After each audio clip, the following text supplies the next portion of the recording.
Okay. Good evening, ladies and gentlemen. My name is Jansen. It's a pleasure to welcome you today at this event, which at first sight looks very much like a lecture, because we have this lecture theatre. But actually, I think we have a very exciting evening in front of us. This event is called Rethinking Investment Treaty Law from a policy perspective. And actually the idea for this event came up when I was somewhat involved in the works at the European Parliament on the draft regulation for transitional arrangements with existing VATs of member states with third countries, where all of a sudden there was a move in attempts to modify, to amend the draft proposal of the Commission, and there were proposals to put into the recitals of the draft regulation that any new investment treaty concluded by the European Union, which would then substitute the existing VATs with a given third country, would have to either provide the best possible protection to European investors or enshrine what some people call the best practices, the best European practices in investment treaty law. And that gave me the idea of thinking, well, wait a minute, is what we have in Europe actually representative for what one could call best practices? Or are European best practices actually really what could be global best practices?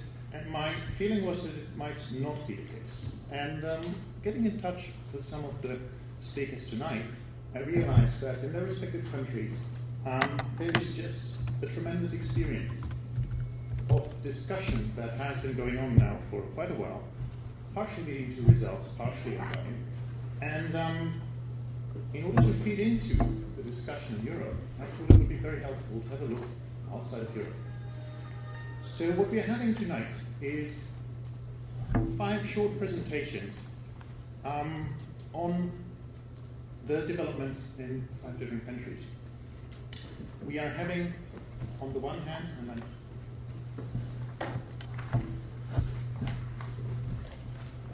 that's what happens when one's not prepared.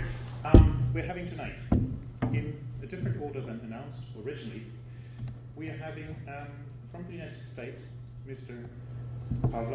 David Pavlak, who is a former attorney advisor at the U.S. State Department, and who will give us a little insight into what happened in the U.S. previously to 2004 and since. We will have also the view of Margrethe Norum, who is a senior legal advisor at the Ministry of Trade and Industry of Norway. A long process has taken place there. We have also Mr. Randall Williams, Chief Director of the South African Trade and Industry Department, and Alvaro Galindo, who is a former head litigator at the Attorney General's Office of Ecuador, and finally Adam Sheppard, who is a senior economic advisor at the Australian Productivity Commission, which has led to quite some uproar lately. The idea is that we let these 5 gentlemen, of course I have to introduce Jansen Calamita, who is honoring us today by being the co-moderator for the debate today. And I also want to point out that an LSE PhD, finishing PhD student, Laura Paulsen, with whose works some of you will probably be familiar, is also invited to be an agent provocateur to stir the discussion. The idea is we have 5 presentations and then give the opportunity of the panel to discuss among each other, so then afterwards to open the floor to everyone. And the idea is that after the presentations, each of them will have the opportunity to also tease their colleagues, which I think should be an efficient way of getting down to the interesting points. Without further ado, a little word by Jansen, and thank you for coming.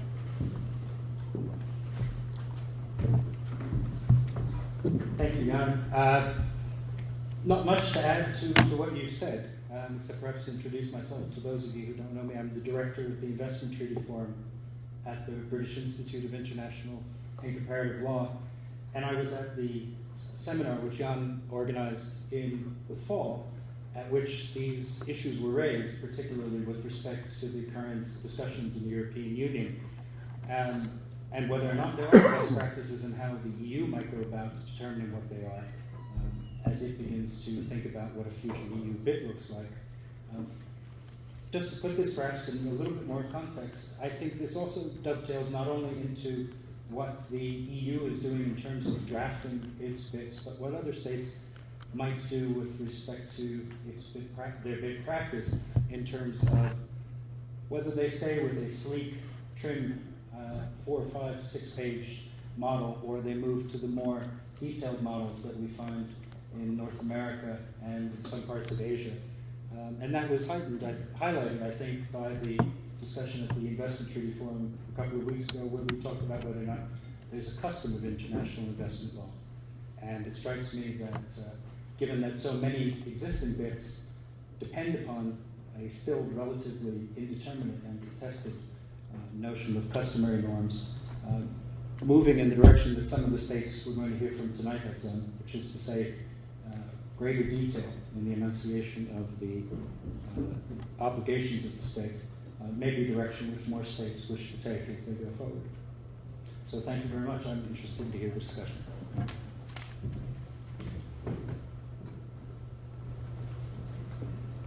Thank you very much. As you heard, my name is David Pollack, and I'm a former attorney advisor at the U.S. Department of State, where I've focused exclusively on investment treaty cases brought pursuant to the North American Free Trade Agreement. Particularly, I was involved in defending the cases brought against the United States, and thank you for that, and also facilitating U.S. outbound investors' claims, essentially, against foreign states. In that role, as I will elaborate during the talk, it became very much aware to the State Department legal office writ large that the real repository for useful input to the BIT policy and BIT negotiations was on the 4 or 5 member team on which I participated in defending the cases. And I'll get into why that was in just a moment. But before going any further, I wanted to say thank you very much to Jan for hosting this very timely event, and to Jansen from the Investment Treaty Forum for bringing me into what I said is, like I said, is a very important and timely issue, I think, to take up. But I found the preliminary remarks quite interesting, and the notion of the question, I suppose it was, is are there European best practices? I'm going to start with a bit of a provocation to say absolutely no, there are not, and at least not universally across Europe. And I'm going to go ahead and explain why I think that is, hoping that my Norwegian colleague won't nudge me off the edge of the podium here before I'm done. Anyway, in this 15-minute slot that we've been allotted, I'm going to try and be brief and set the stage for our later discussion. Specifically, I want to focus on a few milestones in U.S. BIT policy. And second, I want to highlight some of the drivers of that policy and describe how it's evolved over time. And I think in describing that evolution, there might be an explanation as to why I said no, there are not European, well, there may be European best practices, but they aren't the global best practices. As we consider the remarks today in matters of BIT policy generally, I think there are 2 rather important questions to keep in mind with respect to the particular policy perspective that's being advocated or discussed. And the first is the speaker, it might be interesting to apply this set of questions to this panel. The first question is the speaker from a traditional capital importer or capital exporter, or both possibly in the case of our colleague here from South Africa? The second question I think will elicit some interesting thoughts is, does the speaker hail from a country that has been on the receiving end of an investor claim? Or has that speaker's state been focused exclusively on protecting outbound investors? And that seems to be the case more so with at least the old 15 EU states, which may give an answer to why I don't believe that the best practices are being employed here. But these two questions, or the answers to these two questions, I think in large part play a primary role in driving a state's BIT policy. And what I hope to highlight in the next few minutes is that the U.S. BITs and U.S. BIT policy have followed a very interesting trajectory. And initially, the U.S. BITs, in my view and the view of some others who have studied it more closely than I, is that the BITs were essentially a tool of ideology, of imposing the U.S. economic policy on other states. And at that period, in the early phase of the U.S. BIT program, there were essentially absolutely no defensive concerns or risks from the perspective of the policymakers in Washington. Now, more recently, as reflected in the 2004 model BIT and some of the tinkering with the treaties that have come after, we now see that the U.S. approach reflects substantial unease about the direction that certain investor-state claims and outcomes have taken. And in particular, that has prompted the U.S. to set about on a course to give much greater specificity to the BITs and to limit the discretion available to arbitrators in deciding how to interpret and apply those BITs. And as I want to highlight at the conclusion of my talk, this U.S. trajectory has produced some very interesting results, in my view, not only for U.S. policy, but arguably also for the BIT policies of other states, not including Europe for the most part. Let me just run through a brief historical overview, essentially a periodization of U.S. BIT policy. And I'll try and make this quick so we can focus on the more substantive aspect of this. Essentially, the U.S. decided to engage in a BIT program in 1977, and over the next 4 years, the U.S. worked up a model BIT. It was essentially the template that it would go to any negotiation with. Now, interestingly, although the first BIT was between Germany and Pakistan in 1959, there is evidence and there's some credibility to the notion that the first model BIT, in other words, the BIT that was published to the world as this is our BIT policy, was put forward by the United States. And that effectively communicated to the world that this is, both to the world and to U.S. BIT partners and prospective BIT partners, that this is the way that the U.S. saw the BITs, and that's how they should be adopted in their final form. Now, Professor Kenneth Van de Velde, who to my best recollection, and maybe Jansen Calamita can confirm, was once an attorney advisor at the U.S. State Department, like both Jansen and I were attorney advisors to the State Department some years ago. But he has identified 3 waves of U.S. negotiations based on 3 distinct model BITs. The first wave of negotiations was undertaken pursuant to this 1981 model, the first very rudimentary model. And it was slightly modified a couple of times, and then in 1984 there was a new model that tried to take into account some, let's say, relatively minor changes based on operational experience. And the next model BIT came about in 1994, and that served as the basis for the third wave of investment treaties entered into by the United States. Now, incidentally, in 1994 was the same year that the North American Free Trade Agreement entered into force. And in the North American Free Trade Agreement, Chapter 11, we have the investment chapter. So essentially it's a BIT within an FTA. And this is when things started to really get interesting, because the NAFTA not only amounted to essentially a great leap forward in terms of its level of sophistication and detail, just by way of example, I'll come back to that, but what's interesting about the NAFTA is that it was the first instance in which the U.S. had entered into a treaty with a partner like Canada, which is the second or third largest source of investment into the United States. So I'll come back to talk about some of the significance of that particular fact, but for the moment, let me just run through the last couple of phases of the U.S. BIT program. The next, after the 1994 model, was the 2004 model BIT, which adopted a number of solutions that were identified during the defense of claims pursuant to the NAFTA treaty. And what's interesting, that particular model, which was implemented pursuant to the Trade Promotion Authority by the U.S. Congress in 2002, it set out very specific and strict negotiating objectives for any treaties that would be entered into pursuant to that model. Just to give you a quick sense of the kind of elaboration that took place between 1994 and 2000, the model bid of 1994 was 20 pages.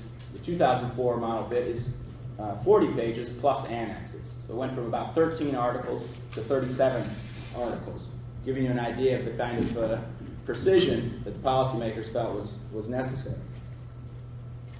Now, the final and most recent phase of BIT policy is one that was referred to in one of the links that Jan had placed along with the LSE flyer about this event. And essentially, that is an instance where the Obama administration has undertaken a review of this more detailed 2004 model bid to see if it's upholding the objectives of U.S. economic policy. Now, I'm not going to talk too much about this current last phase, because not only do I think it's not nearly as interesting because it's tinkering with the 2004 model bit on the fringes, but also because it's really more than anything, as I understand it, although some years out of the State Department now, it's essentially an exercise in electoral politics. Obama said he was going to do something about these treaties. He needs to be seen to be doing something about these treaties. So with this brief periodization as a backdrop, I want to just highlight briefly this evolving trajectory of BIT policy, from a tool of ideology to an agreement showing caution with respect to investment protection and much greater deference to the quote-unquote proper level of governmental control and regulation. Now, according to yet another former U.S. State Department attorney turned professor, Jose Alvarez, prior to the 1994 model BIT, he has written an article demonstrating that ideology drove the BIT policy in the U.S. Specifically, he points out that the preambular language addressing, for example, reciprocal flows of investment, in his words, is quote-unquote, was something of a fraud. And the list of these early U.S. BITs is rather telling and of note. So through 1989, some of the U.S. BIT partners included Haiti, Morocco, Panama, Senegal, Turkey, Zaire, Cameroon, Egypt, Bangladesh, and Grenada. Grenada, you'll recall, is the tiny island state that Ronald Reagan had the Marines invade for fear of the encroaching communistic pressures on Washington. You can imagine what kind of negotiation that was 3 years after the invasion. At any rate, during this early period of the U.S. BIT program, these states were lesser developed states. They did not have a precursor to the BITS treaties known as Friendship, Navigation, and Commerce treaties in place. And they, in the eyes of Washington, worse yet, had previously supported the new international economic order initiatives in the United Nations. So from that perspective, the goal of the U.S. government was to impose regulation on these foreign direct investment host states. And the way that the U.S. government set out to do that was through adopting BITs with these countries that really were not in any way going to pose any kind of threat in terms of claims against the United States. First of all, those countries didn't have any investment to speak of in the United States. Moreover, those countries even if they had some investment, weren't likely to bring their resources to bear to challenge the United States in an investor-state arbitration. Now that theory or approach has certainly borne itself out because there has been no BITS claim against the United States. There's only been claims under the North American Free Trade Agreement, and specifically, the only investment treaty claims against the United States have been claims brought by Canadian investors. So essentially, in this early period, the U.S. was essentially assured of compliance with its BITS obligations. And according to another commentator, the goal of those BITS were to, quote, to restrain the host country from action against the interest of investors. And many who were involved in the negotiations at the time, I heard anecdotally from some of the old-timers, if I may, at the State Department when I was there, essentially described those negotiations as more of an intensive training seminar for their counterparts as to how to adhere to the U.S. model, not a negotiation between sovereign equals. More broadly, this approach in the early phase of the U.S. BIT program has been argued that the U.S. essentially saw the BITs as a way to lock in these states to the U.S. worldview on some international law issues and international economic policy. Just by way of example, the whole formula for compensation for expropriation is one of the policies that the BITs sought to implement and secure in a permanent way by entering into these BITs.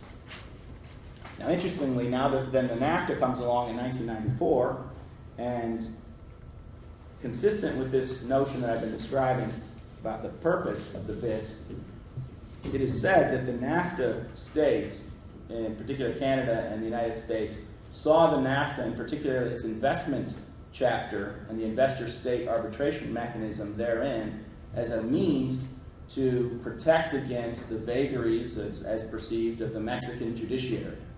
So the whole idea of Chapter 11's investor-state dispute mechanism was, okay, let's provide a mechanism to our investors to stay out of the mess that is the Mexican courts. That's just to put it rather bluntly.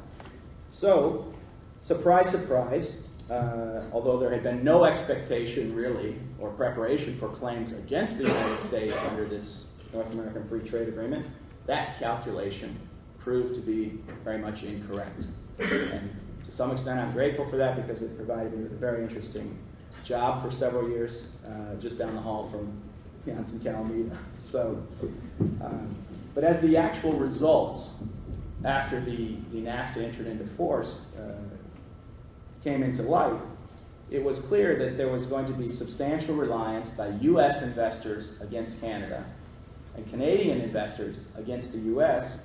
on the investor-state dispute resolution mechanism. In my view, it is that phenomenon within North America that has had a dramatic effect on U.S. BIT policy.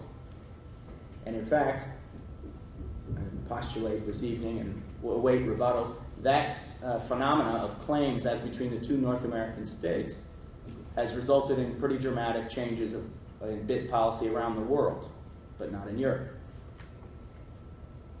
Now, I don't intend to be heard to be sounding the alarm bells about investor-state claims. There are many NGOs in the United States that do that, and I think they often do that on misguided information.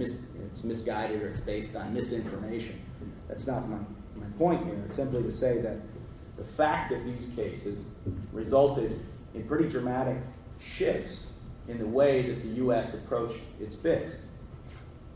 As I said, Canada is the second or third largest source of investment in the United States. It's very proximate, obviously, and very familiar with the U.S. litigation approach and has access to the U.S. bar in order to bring cases. So what we saw was a curious confluence of events that essentially was a wake-up call for the United States government that the obligations in investment treaties run on a two-way street. And so, of course, that required that the U.S. take action. And what the U.S. decided to do in the 2004 model BIT was to adopt a number of essentially remedial measures to guard against many of the concerns that arose out of these claims against the United States. Just taking one example of a case that I worked on, it's the Methanex versus U.S. case. It's essentially a claim by a Canadian producer of an ingredient that goes into a gas additive to try to, and that additive essentially limits pollution from automobiles. Now, there was a law adopted by California banning that particular additive because they said it spoiled the groundwater in California. And the claimant said that that was in fact a disguised discriminatory preference for ethanol producers. Of course, ethanol coming from the heartland's corn production for the most part. Now, the environmental groups and NGOs really jumped on the bandwagon because this claim was for about $1 billion US, billion with a B. And many people were saying that that was freezing the U.S. government and the states, U.S. states, right to regulate.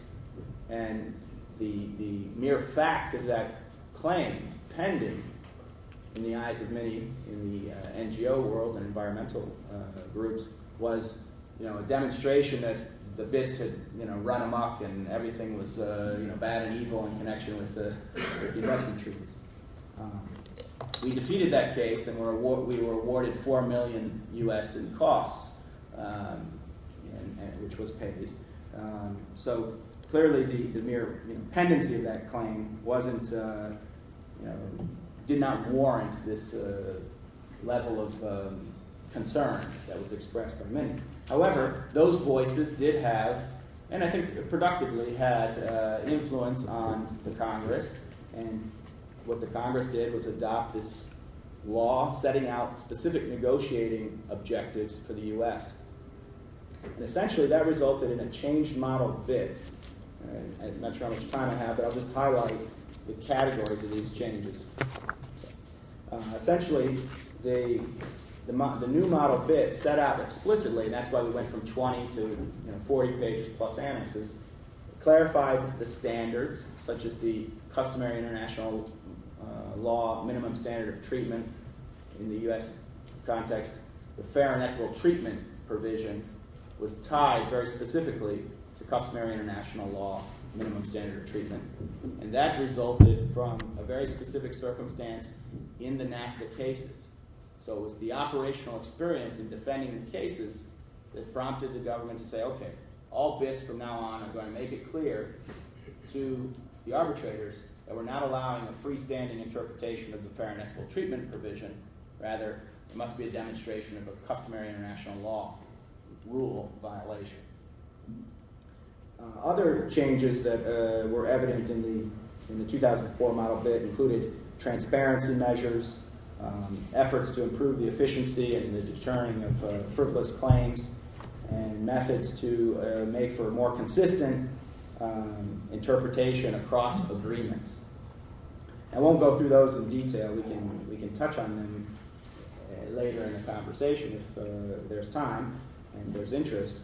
But essentially, each of these categories of change in the most recent and currently in play U.S. model bid were driven by the experience from the NAFTA, and specifically the claims brought by Canadian investors against the U.S. So those were essentially the four categories of change, but I'll move to a conclusion here, which will hopefully spark some further discussion.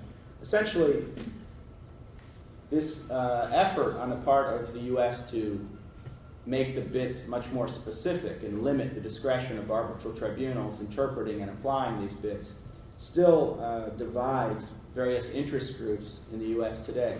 There are those who, particularly civil society groups and developmental and human rights NGOs, that have concerns that the foreign investment is not sufficiently controlled and has encroached too much on the state's right to regulate. There are others in the business lobby side of things that think that the expansion or greater specification of the U.S. model bid has put U.S. business at a great disadvantage as compared to their European counterparts, who have access to investment protection that is not with such great specification as in the U.S. One example is the interpretation of the fair and equitable treatment provision. So they want a more expansive bit. They don't want this specification or detailing being put in place. But my conclusion from this impasse that has effectively resulted in essence, this Obama administration review that I mentioned as the final phase of the periodization of the U.S. BIT program has essentially resulted in not much, because these two groups are essentially pitted against each other, and the luminaries who are on this BIT review panel are unable to come to any real consensus about any of the serious issues. And so we have a review, and that's what it is. It's not really a policy, it's just a review. And then a final conclusion that I'll note is that this U.S. BIT policy trajectory from ideology to proper balance, perhaps, between right to regulate and investor protection has had some pretty far-reaching implications. For example, ICSID, the International Center for the Settlement of Investment Disputes, which administers many of these BIT cases, has actually adopted in its own rules some of these same initiatives that first showed themselves in the NAFTA practice. Others they considered at ICSID but did not adopt. But what's even more interesting to my mind is that many states have in fact also adopted this reaction that the U.S. government has had as a result of these Canadian claims. And that includes, obviously, Canada and Mexico, both of which have quite substantial BIT programs. But what's quite fascinating to me is that same kind of specification has extended to other states which really would not, in the first thought, be considered to be likely to follow a U.S. model. And with some of these kinds of revisions to the BIT, you find them in treaties entered into, or model texts, in fact, France, Colombia, Chile. I would say Norway, but I think I would be corrected. I think they had a model which adopted some of these ideas. And even China, strangely enough, has adopted many of the same kinds of provisions that you find in the U.S. BITs. So with the time running very short, just revert to my initial pair of questions, including whether the state in question is a capital importer or capital exporter, and whether the state has been on the receiving end of investor claims. It suggests that has had a substantial effect on the trajectory of BIT policy. And in fact, in my view, I think that substantial claims against the old 15 EU states might bring about even greater convergence globally to include the European states so that they too adopt some of the best practices from the NAFTA experience. Thanks very much.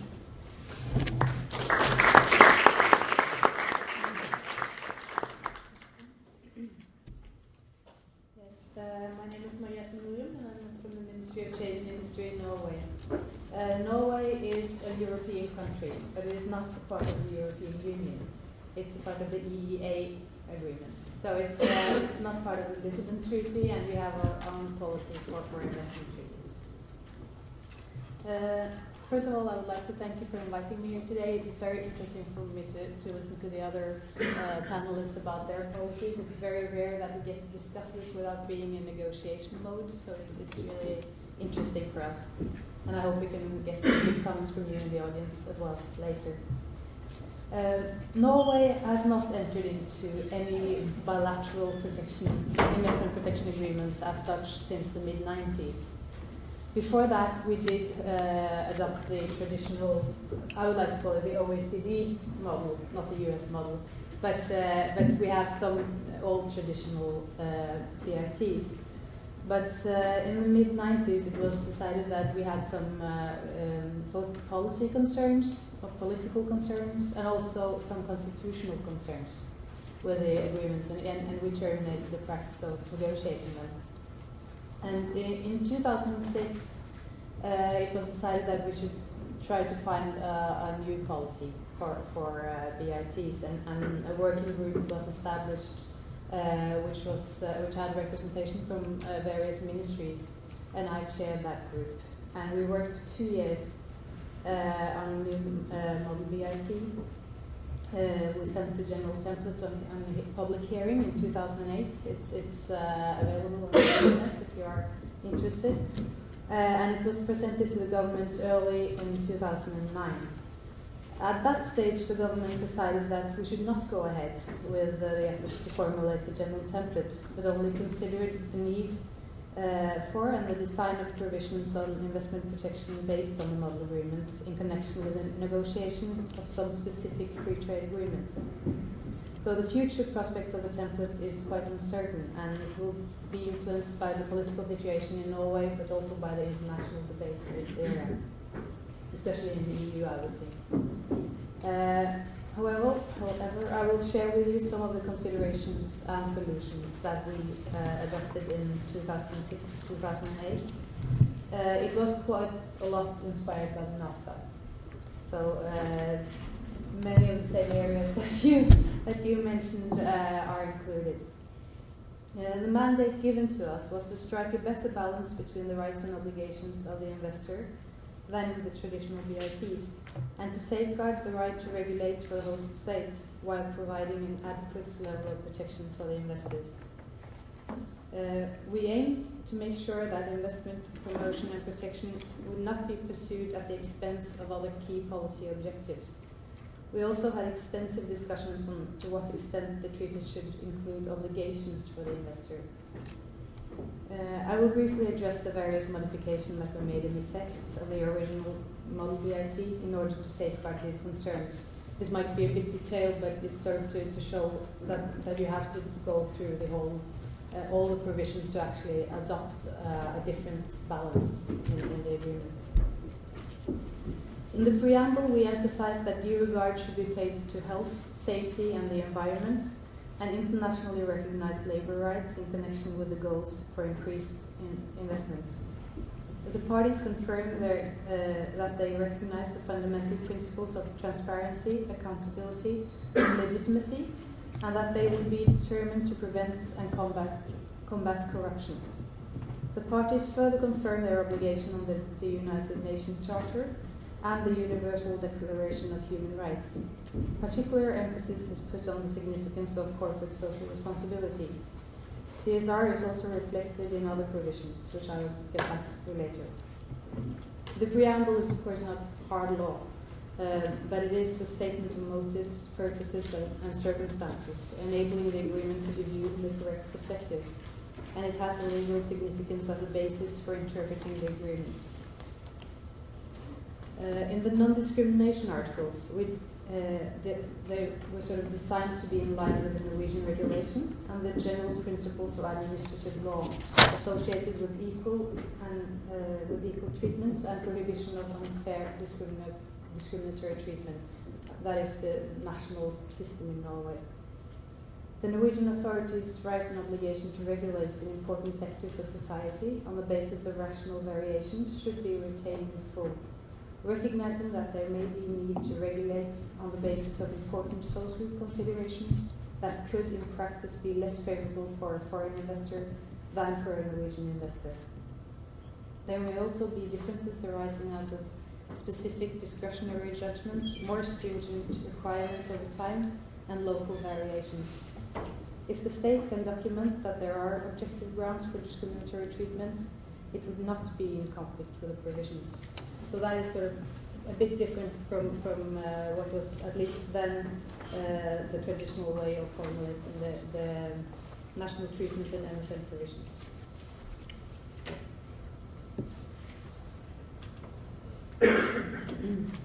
And we also added a footnote to the term in like circumstances to make this very clear. And the note reads, the parties agree that measures applied by a government in pursuit of legitimate policy objectives of public interest, such as the protection of public health, safety, and the environment, although having a different effect on an investment or investor of another party, is not inconsistent with national treatment and most favored nation treatment when justified by showing that it bears a reasonable relationship to rational policies, not motivated by preference of domestic over foreign-owned investment. It's actually one sentence. This footnote should sort of reflect what was, at least at that stage, the practice of the arbitration panels in this area. In the fair and equitable treatment provision, we included a reference to the international minimum standard. And the reason for us to do so, I think, is the same as the U.S., to sort of create a threshold and to make it not an autonomous standard. The expropriation provision is probably the one that is, or at least one of the most special provisions, because there we have actually derived from Protocol 1, Article 1 of the European Convention for Protection of Human Rights and Fundamental Freedoms. And it does not have reference to the whole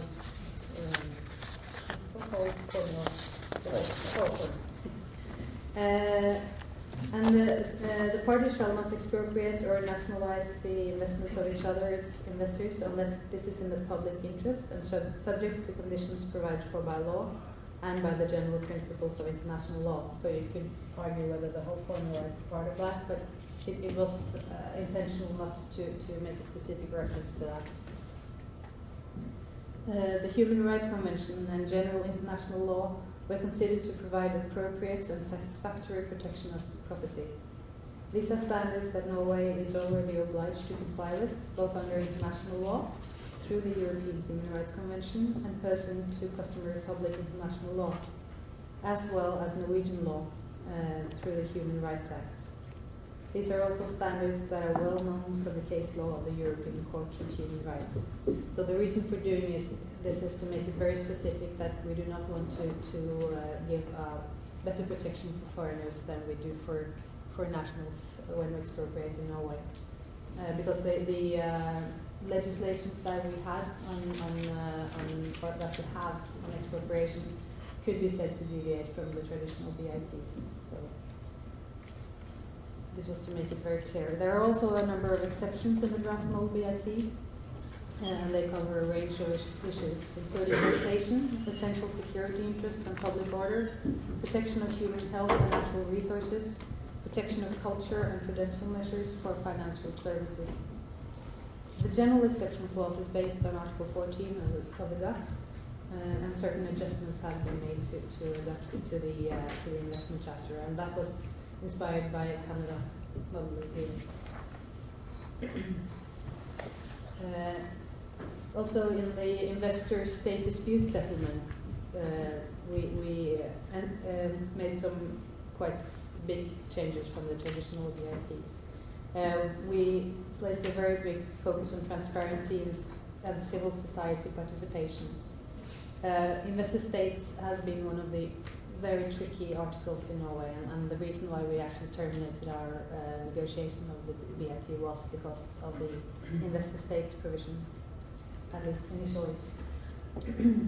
The request for dispute settlement must contain sufficient information for the parties and the public to be able to familiarize themselves with the issue that are raised in the dispute. All requests for dispute settlement shall be made publicly available by the defendant and the ICSID. And ICSID is the only tribunal that can be used. We do not have ad hoc alternatives. Provisions concerning public hearings have also been included. A transparent arbitration process is essential to ensure the necessary legitimacy of the dispute settlement process. It is nevertheless important to meet the need both of the investor and the involved state that they may have for confidentiality, and the transparency provision should not result in significant lengthening of or increase in the cost of the arbitration. We have also included a period of 3 years for the exhaustion of local remedies. As you probably know, the principle in the ICSID Convention is that the requirements regarding exhaustion of national legal remedies must be explicitly stated in the investment agreement. This was one of the issues that was discussed at length in the group, and we did not actually agree on that, and the politicians had to sort of agree on that, because that is a very fundamental issue actually, and 3 years is quite a long time. But we have a lot of pros and cons, and that can also be found on the internet in an explanatory note to the draft. Finally, we added a new element in order to safeguard extensions of the treaty's obligations beyond the intention of the parties, a little bit inspired by NAFTA. The Joint Committee is given the right to adopt statements of interpretation on the provision of the agreement. These statements of interpretation will be binding for subsequent dispute settlements based on the provision concerned. This is important since it will enable the follow-up of relevant developments in law in connection with arbitration cases associated with this and other agreements, while correcting a development that the parties perceive as problematic. I guess this is the fair and equitable treatment article in NAFTA, and then the response to that is this an example of how that can be done.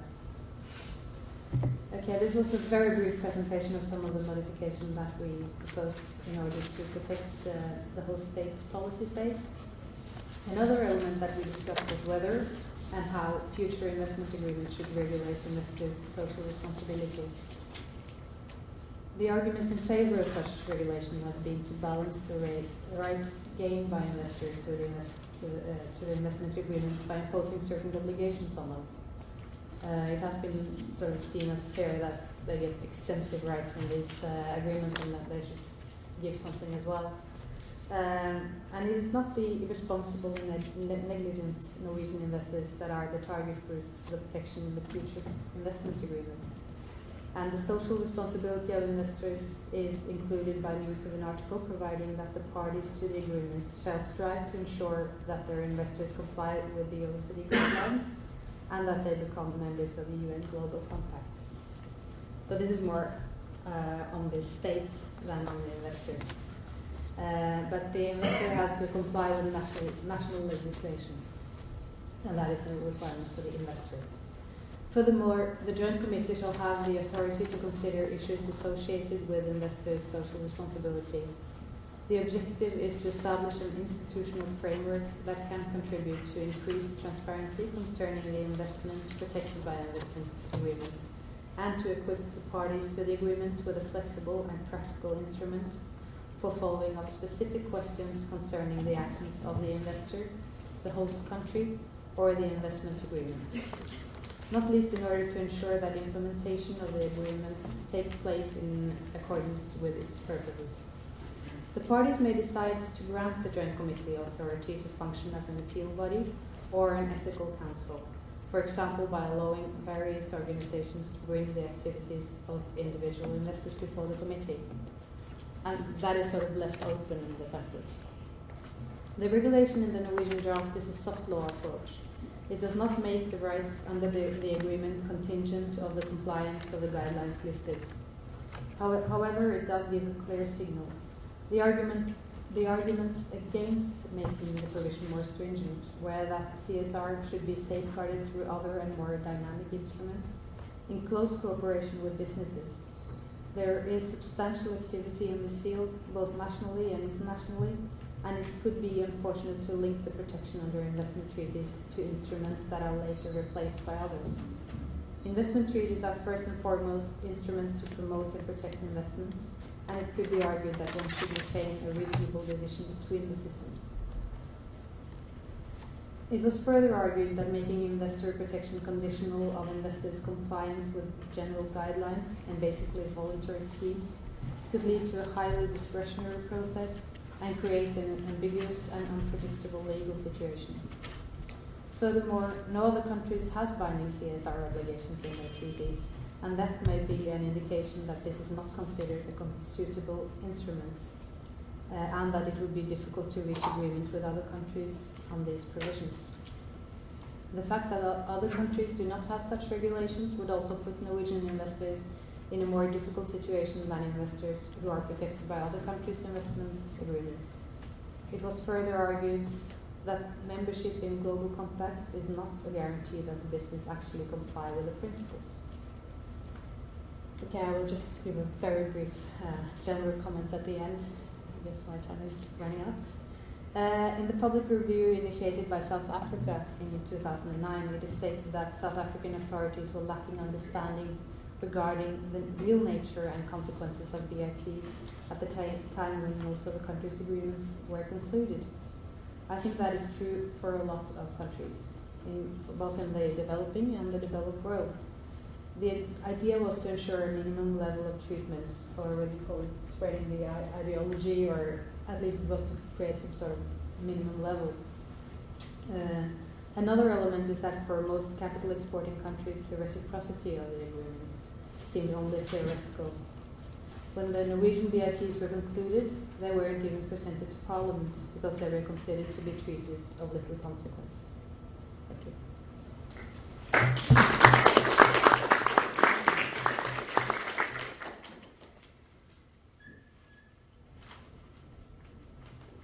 There seems to be a little hesitation as to how to continue. I think we may want to continue just the way through, so the easiest. No problems at all. All right. It was foreseen differently, but I think That's okay, no problems at all. Thanks very much, Jan. I will try and stick religiously to my time slot. I hope that's more the outroar that Australia's new policy might result in. There's not a lot of outroar right at the moment, but that might be yet to come. Thank you very much, LSE, for having me here. As Jan said, my name's Adam Sheppard. I work for the Productivity Commission, and I'm part of the team that worked on the project that has led to this change in Australia's policy. Our presiding commissioner, Patricia Scott, wanted to come out and join me today, but she wasn't able to. So I'm hoping in the next 15 minutes I can give a very concise overview of the role and the work of the Productivity Commission, why we were looking at ISDS, and how we came to our policy position. So the Productivity Commission is the Australian Government's principal review body on microeconomic reform and regulatory policy. Through public inquiries, our role is to inform government policy and to educate about the benefits for reform.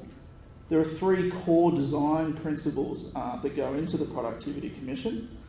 We're an independent part of the public service. We are not the Department of Foreign Affairs and Trade, so we're not tasked with undertaking Australia's foreign trade policy forward. But instead, our arm's length from the day-to-day work of the government, activities are protected by statute, and we have an independent board of commissioners who are appointed by the Governor-General under similar conditions to Australia's judicial officers, so with similar statutory protection as judges. Our role is to produce reports, and we do so in a transparent and public manner. We invite participation from members of the community, both the sectors that might be under investigation or members from the public. All of our submissions are available on our website. We produce draft reports that are available publicly, seek further feedback, and then finally release a draft report that makes our recommendations to government. And our underlying objective is, while we invite participation from a range of sectors and we hear from a range of interests on lots of different topics, the Commission is tasked with making recommendations for net community benefits to Australia. What policy recommendations improve the welfare of Australia as a whole? Why were we looking at the issue of investor-state dispute settlement?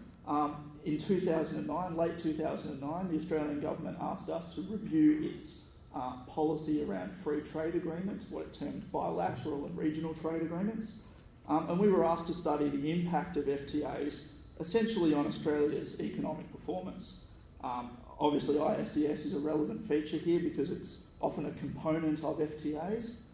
And as most people here probably know, there's an extensive economic literature around investor-state dispute settlement issues, and the Commission drew heavily on that literature, as well as the feedback we received from a range of participants.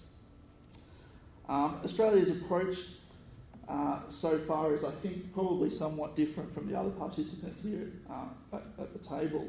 Australia currently has 6 free trade agreements, including a long-standing agreement with New Zealand, but up until around 2000 had largely eschewed FTAs, participating in the multilateral processes through the GATT and the WTO, and then in around 2000 started to pursue some of these FTAs. There's around 8 more currently being negotiated, and it's also a party to around 20 BITs, what we call in Australia investment protection and promotion agreements.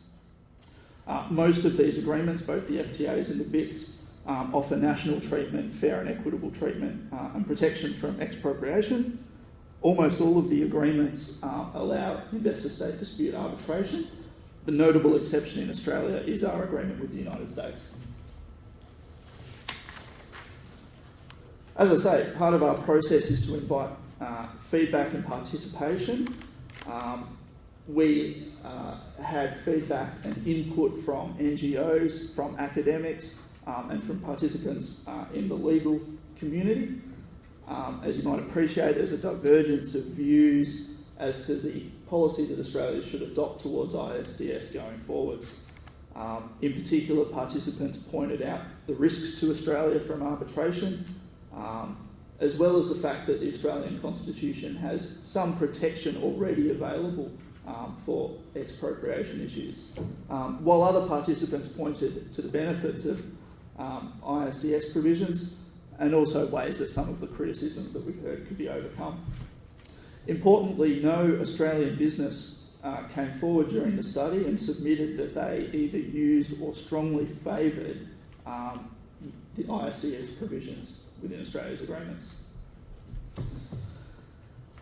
So I guess perhaps what differs here today in my position is the Commission's analytical framework for considering policy issues in a whole range of areas, including ISDS.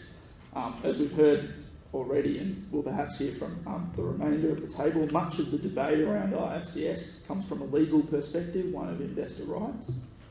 For the Commission, the key economic question is whether or not there is a significant market failure of the kind that ISDS might be suited to addressing.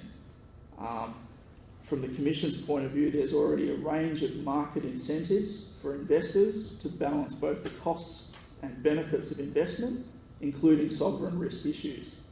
And from an economic perspective, what we would need to find is some failure in this assessment process to justify government intervention. So there are some threshold questions for the Commission. Is there an underlying market failure relating to sovereign risk? If there is, what are the policy options available, both to government but also to business, to address this risk? And if implemented, which option would afford Australia the maximum net community benefits? That's the framework we're undertaking this work in. On the first issue of whether or not there's a significant market failure in the area of sovereign risk, you're probably familiar, there's an existing economic literature on what characteristics a market failure would have that we would be seeking to identify. In the context of sovereign risk and ISDS in particular, information asymmetries generally manifest or potentially manifest in two different ways. One being expropriation of investments by government after those investments have occurred. The second being whether or not foreign investors face some kind of systemic regulatory bias against them in their activities. On the first issue of expropriation, the Commission considered, again, the economic literature on the issue and concluded that for any government seeking to remain a desirable destination for foreign investment, reputation effects were likely to mitigate many of the risks around expropriation. On the issue of systemic bias, there's again a wealth of literature as well as submissions that the Commission received, and we concluded that there was not evidence that foreign businesses faced this systemic bias. And in fact, one of the submissions that we received drew out academic work from the 2005 World Business Environment Survey, a survey of around 10,000 businesses conducting investment in business across borders from around 80 countries. This is a self-reported survey, and one of the key features of this is businesses reporting on their experience of conducting business. And in fact, that study suggests that businesses that do invest across borders often face regulatory favour as opposed to investment, again, as governments seek to attract foreign capital. Further evidence before the Commission suggests that investor-state arbitration doesn't really have any impact on FDI flows anyway. The econometric literature doesn't suggest that it has an impact on the nature or makeup of FDI flows. And we suggest that this might at least be partly explained by alternatives such as political risk insurance, which is offered by the Australian government through its Export Finance Investment Corporation, through the World Bank, the Multilateral Investment Guarantee Agency, and also a private market for political risk insurance to insure against things like expropriation and indirect expropriation. Large multinational investors are also able to make direct agreements with host governments. Australia has seen examples of this in its mining sector, both as a source of investment. So the West Australian government has an agreement with foreign investors surrounding a gas project that includes in the legislation, in the contract with the host, with the inward investor, arbitration clauses, and Australian mining investors overseas have similar arrangements with host governments. And as I said, the Australian Constitution provides some existing protection to all investors, domestic and foreign alike. So as I say, the Commission concluded that not only was there no impact, no evidence of a significant market failure around sovereign risk, but also that it was not likely that ISDS was having much impact anyway. But despite the Commission's conclusion on this, nevertheless, we examined the arguments around arbitration and investor-state dispute settlement clauses. As I say, some of the participants today have already talked about some of the risks that governments face when they agree to such clauses. In particular, regulatory chill does appear to be a real risk for some overseas governments. It's obviously difficult to detect when regulatory chill occurs, particularly if policy proposals never see the light of day, because of an inbuilt conservatism within government once they sign up to BITs or FTAs. And some of the overseas cases highlight both the types of cases that can arise under ISDS provisions, as well as the kind of outcomes that can be seen. Moreover, if ISDS clauses are effective, we create a risk of distorting the sources of capital that flow into a country and run the risk of inefficiently biasing one source of capital over another. As I say, both participants already have talked about concerns over the years around arbitration rules, and some of the participants pointed out to the Commission concerns around issues such as jurisdiction, how compensation is awarded, and also the potential for inbuilt biases in the way arbitration is run and funded. Now, the Commission also heard from other participants that some of these risks can be mitigated. Examples have been provided here today. Improving procedural rules that are written into agreements. That's a process that Australia adopted in its free trade agreement with Chile, which has a great more procedural detail within the agreement. But we're concerned, I guess, that clauses in some agreements can propagate to other agreements through the use of MFN provisions. So some of those risks remain. So ultimately, the Commission's assessment was that the risks to Australia from ISDS provisions as a whole outweighed any benefits, including to Australian investors investing overseas. And we recommended to the Australian government that it seek to avoid ISDS provisions in its trade agreements going forward. In April this year, the Australian government responded to the Commission's recommendation and noted its support for the principles of national treatment. But specifically, and I suspect this is the cause of the uproar, that it did not support provisions that granted either substantive or procedural rights to foreign investors that were not enjoyed by domestic investors, and particularly provisions that constrain its ability to regulate in the future. In essence, businesses must evaluate the risks of undertaking investments as they do domestically when they undertake investments overseas, and avail themselves of existing policy instruments to manage their risks. So I hope I've kept within the time frame. Thanks very much.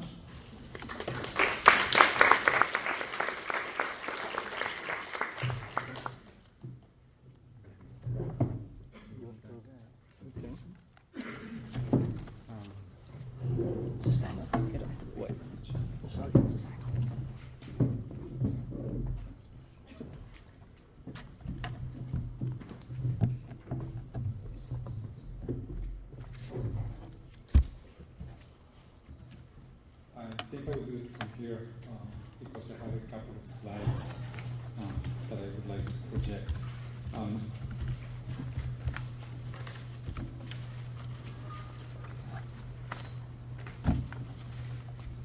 I will start thanking Jansen for this invitation and the SE having me here. It's an honor. As Jan mentioned, I worked for the government of the Republic of Ecuador at the Attorney General's office. I am technically today unemployed, so I can basically speak freely about the experience of Ecuador on investment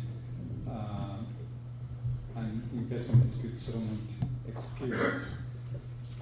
So I don't have to make any disclaimer. That's a good thing, I guess.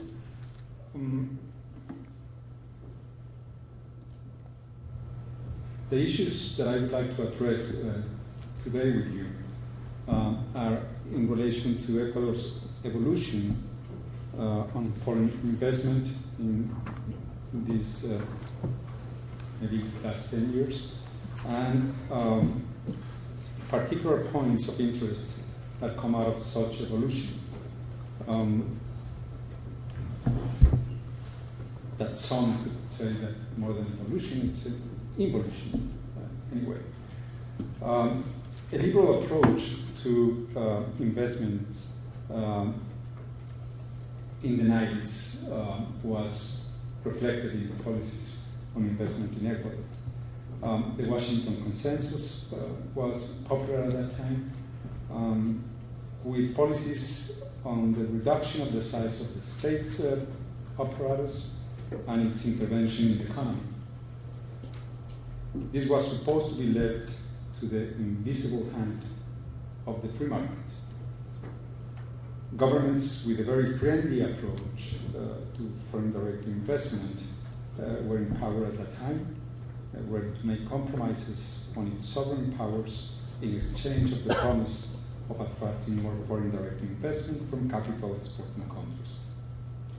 The perception at that time was that this liberal approach to attract foreign direct investment would bring fresh capital through the transfer and sale of assets before in the hands of the public sector to private hands, with the purpose of providing better services to the population as a whole. In the new millennium, a new administration came to power in Ecuador, the so-called citizen revolution, with progressive ideas. With a clear reversal of prior liberal government's policies of the 90s, the new administration called the population to vote on the drafting on a new constitutional framework, giving these powers to a constitutional assembly.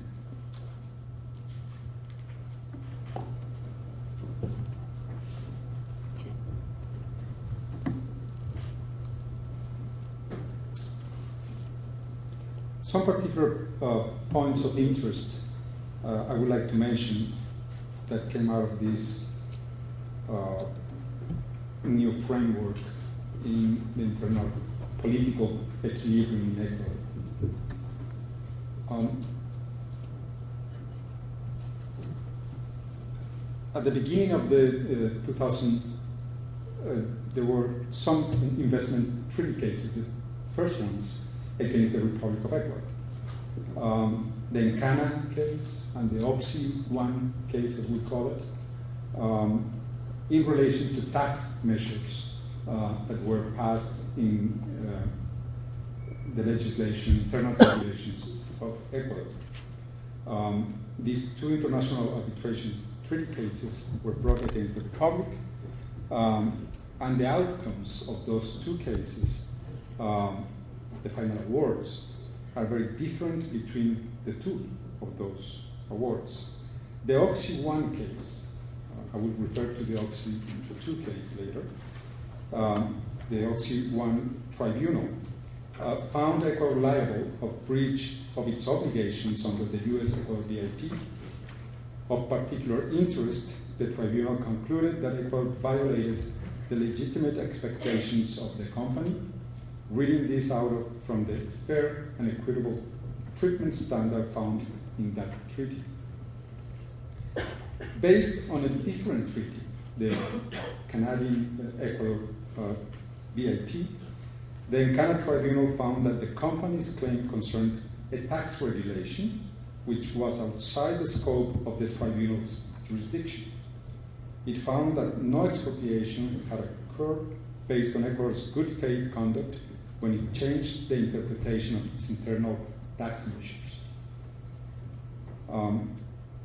As you can imagine, at that time there was a lot of internal discussion, public discussion on the reasons for these two tribunals to reach such different conclusions.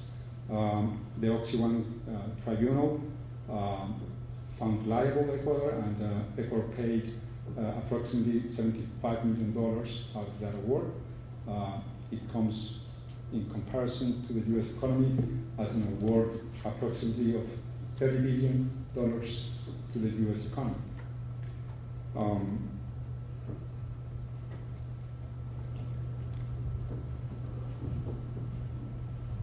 Another particular point of interest in this evolution was the escalation of the oil prices in the international market. In 2005, Ecuador's oil price in the international market reached levels over $120 per barrel.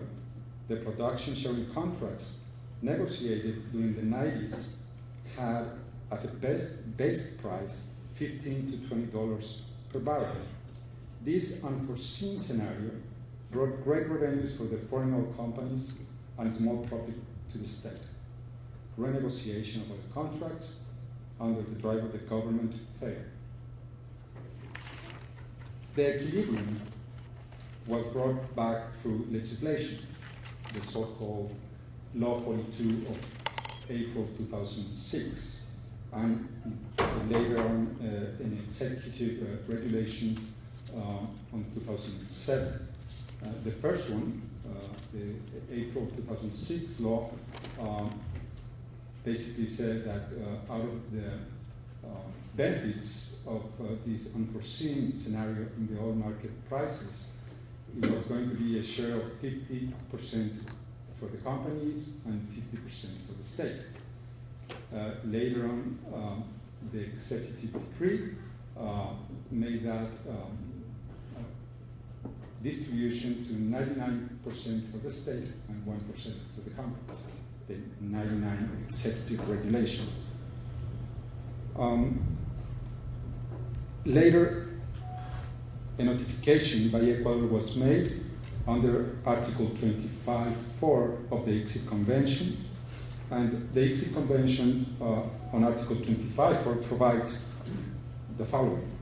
Any contracting state may, at the time of ratification, acceptance, or approval of this convention, or at any time thereafter, notify the center of the class of, or classes of disputes which he will or would not consider submitting to the jurisdiction of the center. The Secretary General shall forthwith transmit such notification to all contracting states. Such notification should not constitute the consent required by paragraph 1. On December 4, 2007, Ecuador notified the center of certain disputes it will no longer consent to submit to its jurisdiction pursuant to Article 25.4. The text of such notification reads as follows. The Republic of Ecuador will not consent to submit to the jurisdiction of ICSID the disputes that arise in matters concerning the treatment of investment in economic activities related to the exploitation of natural resources, such as oil, gas, mineral, or others. Any instrument containing the Republic of Ecuador's previously expressed will to submit that class of disputes to the jurisdiction of the center, which has not been preferred by the express and explicit consent of the other party given prior to the date of submission of the present notification, is hereby withdrawn by the Republic of Ecuador with immediate effect as of this date. The rationale of the Republic of Ecuador at that time was that with this notification, future disputes on these strategic sectors will not fall within the jurisdiction of the Center. A recent jurisdictional award in the Margrethe case of December 15, 2010 does not agree with the Republic's interpretation on this issue. Then, denunciation of bilateral investment treaties.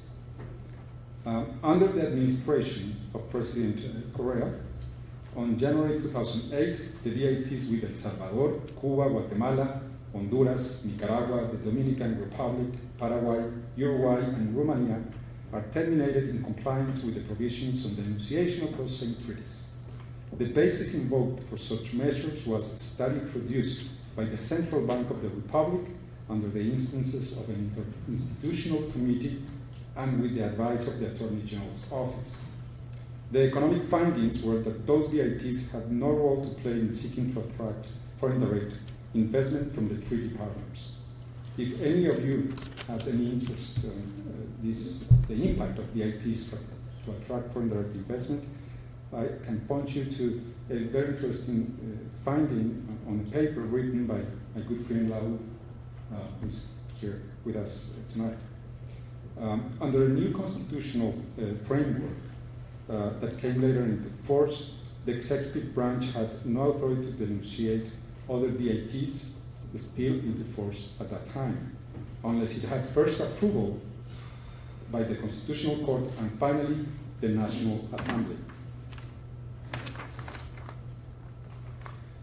The Constitutional Court, on its findings about the constitutionality of 12 of the VITs that the executive branch asked for authorization, concluded that the provisions on ISDS and state-to-state dispute settlement were unconstitutional, and therefore the denunciation's authorization requested by the executive branch was granted. The National Assembly, as of today, has given its green light to the executive branch to denounce the VITs with Germany, the United Kingdom, Sweden, Finland, and France. As of today, the only official denunciation that I'm aware of is the one with Finland. Of particular interest and worth mentioning tonight was the negative outcome that came out of the National Assembly when the Ecuador-China bid was voted. The only VIT that the executive branch did not request authorization for denunciation is the one in force with the Kingdom of Spain. I want to mention my gratitude to Diana Moya, the lawyer at the Attorney General's office, for the information she provided for this presentation on this issue. A constitutional new framework came into effect in October 2008. This new constitution came into force with a new article, Article 422. Ecuador has, I think, one of the leading records in the number of articles in the Constitution. In its relevant part, reads as follows. No international treaty or instrument shall be concluded in which the Republic of Ecuador cedes sovereign jurisdiction to international arbitral tribunals in contractual or commercial controversies between the state and natural persons or private legal entities. And now comes an exception to this rule.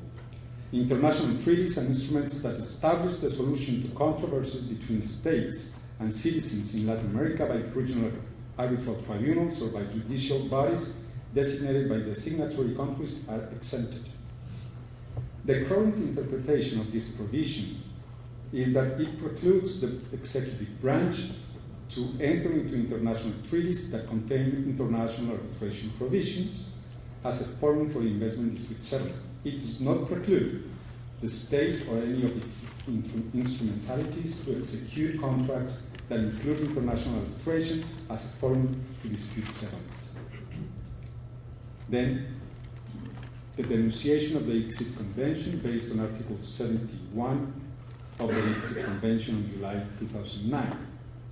In its relevant part, the text of the letter of denunciation from Ecuador directed to the depositary of the ICSID Convention, the President of the World Bank. Ecuador was the second country denouncing the ICSID Convention after Bolivia, reads as follows. And this is the part that is different on the way Bolivia denounced the ICSID Convention. Once this notification is received by the depositary of the convention, the Republic of Ecuador withdraws and leaves without effect any offer of consent or consent granted through any instrument that was not perfected before this date through the express and written acceptance of the investor. The current interpretation by Ecuador's government is that such text prevents any investor to bring a future investment claim against the Republic unless the consent was perfected by the investor prior to the date the letter of denunciation was filed by the Republic. New provisions on investment contracts were negotiated in particular sectors as in the oil sector. After protracted negotiations that took years and concluded last November, a new provision on ISDS was introduced. This provision allowed the parties for recourse to international arbitration with the seat of the arbitration in Santiago de Chile under UNCITRAL rules in force in 1976 and the administration of the PCA Secretariat. In the first Occidental arbitration case, known as the Oxy-1 case, the tribunal did not agree with Ecuador on its interpretation of the fork in the road provision of the Ecuador-U.S. BIT. In the second Occidental arbitration, known as the Oxy-2 case, the government of Ecuador argued before the Oxy-2 tribunal that the caducidad proceeding was not arbitrable under Ecuadorian law and the production sharing contracts. The tribunal did not agree with Ecuador. On its decision, the tribunal found as following. The tribunal thus finds that Clause 21.4 does not consist of a carve-out of caducidad disputes from ICSID jurisdiction.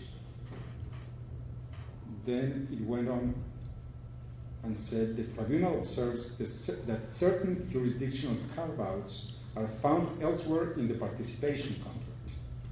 Based on these precedents, a new provision was negotiated and accepted by foreign investors in the new contracts. The relevant part of the text reads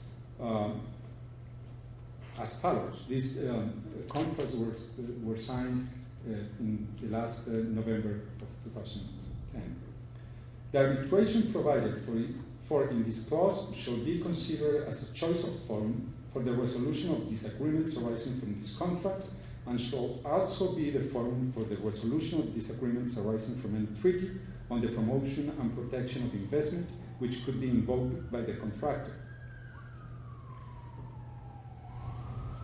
Also, there is a provision on exclusion of certain matters from the scope of arbitration and the exclusive jurisdiction to national courts and tribunals, as follows.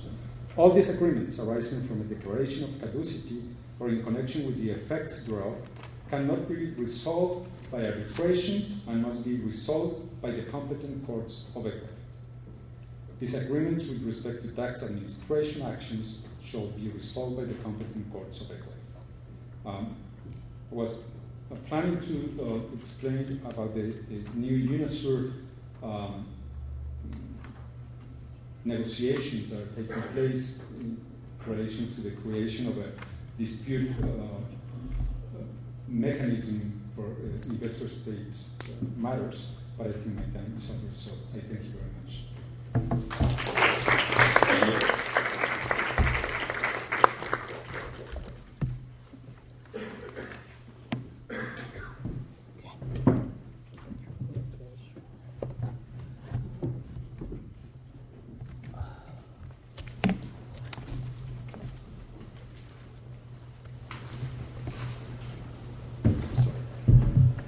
No, I'm going. I'm just waiting for people to leave. Oh, yes. Yeah, I'm glad that most of... There's some water outside. I know this is a very long session. The only thing we could do in order to squeeze time accordingly is to give you some water at the entrance. Of course, if you're now really thirsty, do help yourself, but otherwise, really love to hear our last presentation. Okay, thank you. I'm glad that most of you decided to stay a bit longer. I would like to thank Lauge and Jan for inviting me. Initially, and also I want to thank all of you for giving me an audience tonight. Initially, I told Lauge I will just make some general off-the-cuff. Thank you. I told Lauge that I would just like to make some general remarks, off-the-cuff remarks for about 15 minutes. But then I had a rethink. I mean, instead of me rambling on incoherently, I decided to present a prepared presentation, so at least now I can ramble on coherently, and you'll be able to follow me. I want to share with you my country, South Africa's experience, including my personal experience with the negotiations of BITs and our past and current approaches to such negotiations. It will become clear to you from my speech about my country's gradual development from a country that merely accepted without question the claim made by developed countries that it is a necessity for developing countries to enter into BITs in order to attract investment, to a country that questions the purpose and content of BITs, and in particular whether there is a real need for South Africa to enter into such international agreements that limits its sovereignty. South Africa first entered into a BIT with the UK in 1994. Although this BIT was signed by the new South African government in 1994, it was presented to the outgoing government in 1992-93. It seems that the UK government was prompted by the fear that the new black government of South Africa would nationalize or expropriate the property of its investors that caused them to present their draft model bid to the outgoing government of South Africa. South African government officials simply accepted the draft model bid without any negotiations when it was presented to them in 92-93. In fact, this is the reason why I say South Africa entered into BITs and not use the word negotiate. Subsequently, after the new president Mandela signed the BIT in 1994, the officials appeared before parliamentary committee and informed the committee that South Africa does not have anything to worry about, as the BIT with the UK does not contain any substantive obligations that would be placed on South Africa. They further compounded their error by adopting the UK draft model BIT as South Africa's model BIT and used it as a basis to conclude further BITs with other developed countries that had the same political concerns as the UK government. South Africa has, therefore, never done a risk-benefit analysis before adopting this model BIT. It should have been made clear to those government officials that South Africa, being a developing country, is not in the same position as the UK and would accordingly have to consider different interests before taking such a step. When I took over as South Africa's BIT negotiator at the beginning of 2001, I was quite horrified to read the content of a BIT. The BIT places all the obligations on the host state and gives all the rights to the investors. Obviously, if this had to be a personal contract, no one will sign such a contract in their personal lives. And then the question will have to be asked, why would they enter into such an agreement on behalf of their countries? On my advice, South Africa immediately ceased all negotiations with developed countries. However, at the same time, we recognize what a powerful weapon BITs would be for South African investors. The dilemma facing South Africa is that we are both a capital importing and exporting country, as alluded to earlier on by one of the presenters. In fact, we are the biggest foreign investor at the time on the continent of Africa. As a result, we then adopted a dual approach whereby we continued concluding BITs with other developing countries. However, we sought to soften the harsh consequences of our model BIT by bringing certain amendments to it. For example, we changed the definition of what constitutes a foreign investment in terms of the treaty, which normally referred to any kind of asset, could be anything, that has some kind of economic value to a long-term foreign direct investment which must hold economic value for the host country. We also excluded short-term portfolio investments from the definition, and further, we changed the meaning of expropriation to exclude regulatory expropriation and to bring it in line with its customary international law meaning. I should also add that our decision to continue negotiating BITs with other developing countries, mostly other African countries, was influenced by the fact that these countries would request us to negotiate these agreements with them because they honestly believed that if they concluded BITs, they will attract foreign investment. Empirical evidence to this effect is inconclusive, and therefore it is false for developed countries to claim that it is in the interest of developing countries to enter into BITs because, as a result, they will attract foreign investment. Clearly, the determinants of foreign direct investment are numerous and includes, amongst others, market size, infrastructure, the availability of skilled labor, availability of natural resources, tax policy, labor laws, legal certainty, etc. Developed countries seek only to address one determinant of FDI, which is legal certainty. The BIT is therefore merely seen by them as a means of protection of their foreign investments. A study was undertaken by a private consulting firm in South Africa, and it was found by them that foreign investors only ranked legal certainty as the 8th determinant in their decision on whether to invest in South Africa or not.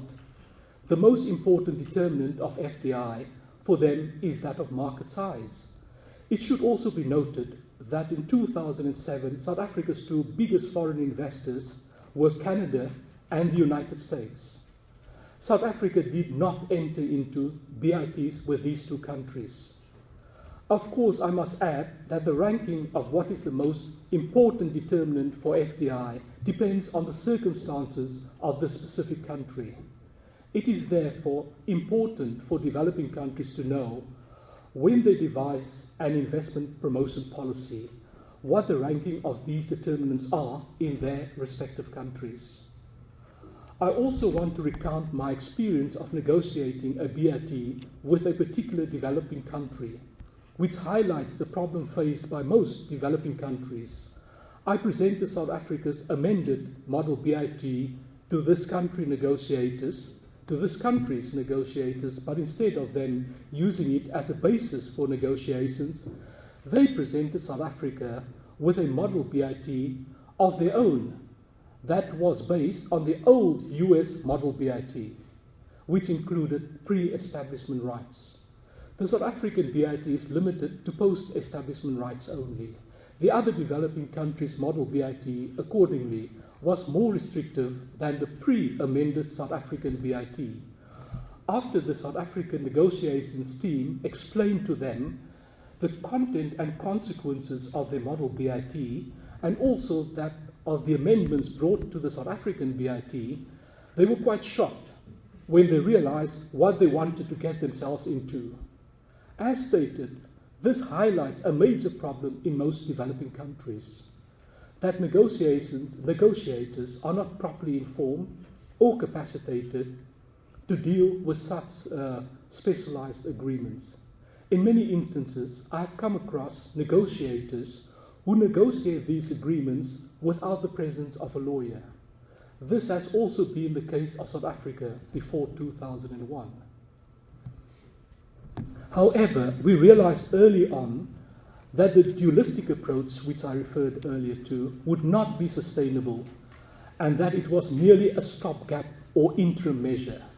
We were aware that in adopting this approach, we had to contend with the MFN principle apart from the political considerations relating to diplomatic relations.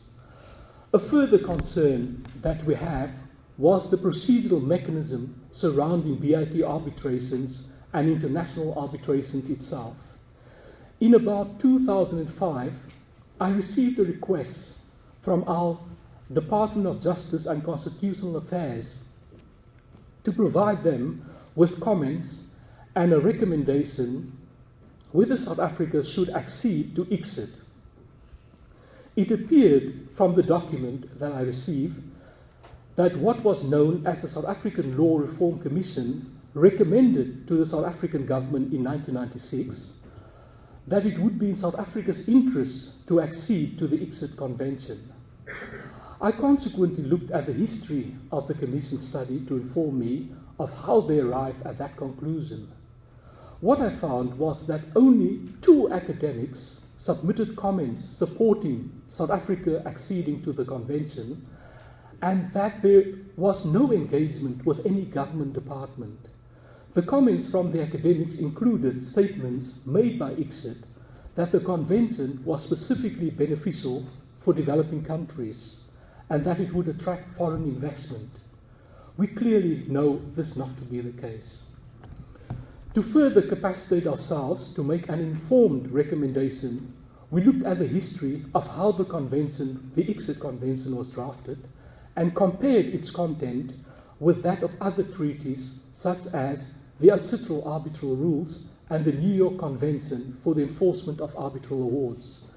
I found it surprising that a convention that World Bank officials claimed was beneficial to developing countries, they did their utmost to reduce the rights and defenses that developing countries had in terms of these 2 treaties. They specifically included strong enforcement provisions in the ICSID Convention and made it a self-contained system for arbitration. This was specifically done to limit the risk of awards being annulled by domestic courts, because this was a major problem for developed countries, as awards were regularly being annulled under ad hoc arbitrations. Therefore, an application for annulment of an ICSID award can only be brought to an internal ICSID review committee and not to an outside court, a domestic court.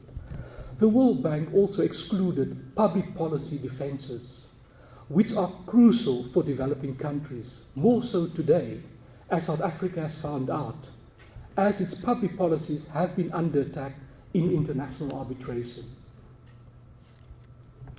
It was as a result of the challenges faced by South Africa in particular that we started to conceptualize a comprehensive and holistic approach to deal with the issue of BITs. Accordingly, in 2007, we started a process to develop a policy framework for BITs. The policy looked at both the macro and micro environment surrounding BITs. In looking at the macro environment, questions were raised, such as what would be the economic rationale for South Africa to enter into a BIT with a certain country. The micro environment study looked at what are the legal aspects currently covered in BITs and what is it that South Africa, from its own perspective, would like to see covered in a BIT if it is found that negotiating a BIT would be in South Africa's interests. As far as we are concerned, nothing is sacred, and we are starting from a blank slate. In this regard, the most important questions that need to be answered are: what purpose do BITs serve, and does South Africa really need BITs? But as stated before, South Africa needs to take into consideration that it is not only a capital importing developing country, but that it is also a capital exporting country. The policy framework process included the drafting of an initial policy document through research work and interviewing the bilateral units in the International Trade Division who directly worked with BITs, including other divisions in the Department of Trade and Industry and other government departments. After the initial document was circulated internally in government for comment, an internal government workshop was held. The internal workshop turned out to be an important educational exercise. As a result, there was a better understanding of what BITs are about, but we still received a limited amount of comments of value. Subsequently, we produced a second draft of the policy paper that was published on the internet and in newspapers for public comment. Again, a limited amount of public comments were received. Following this, a public workshop was held that was attended by a wide range of stakeholders that included academics, government, NGOs, business people, lawyers, labor unions, and civil society.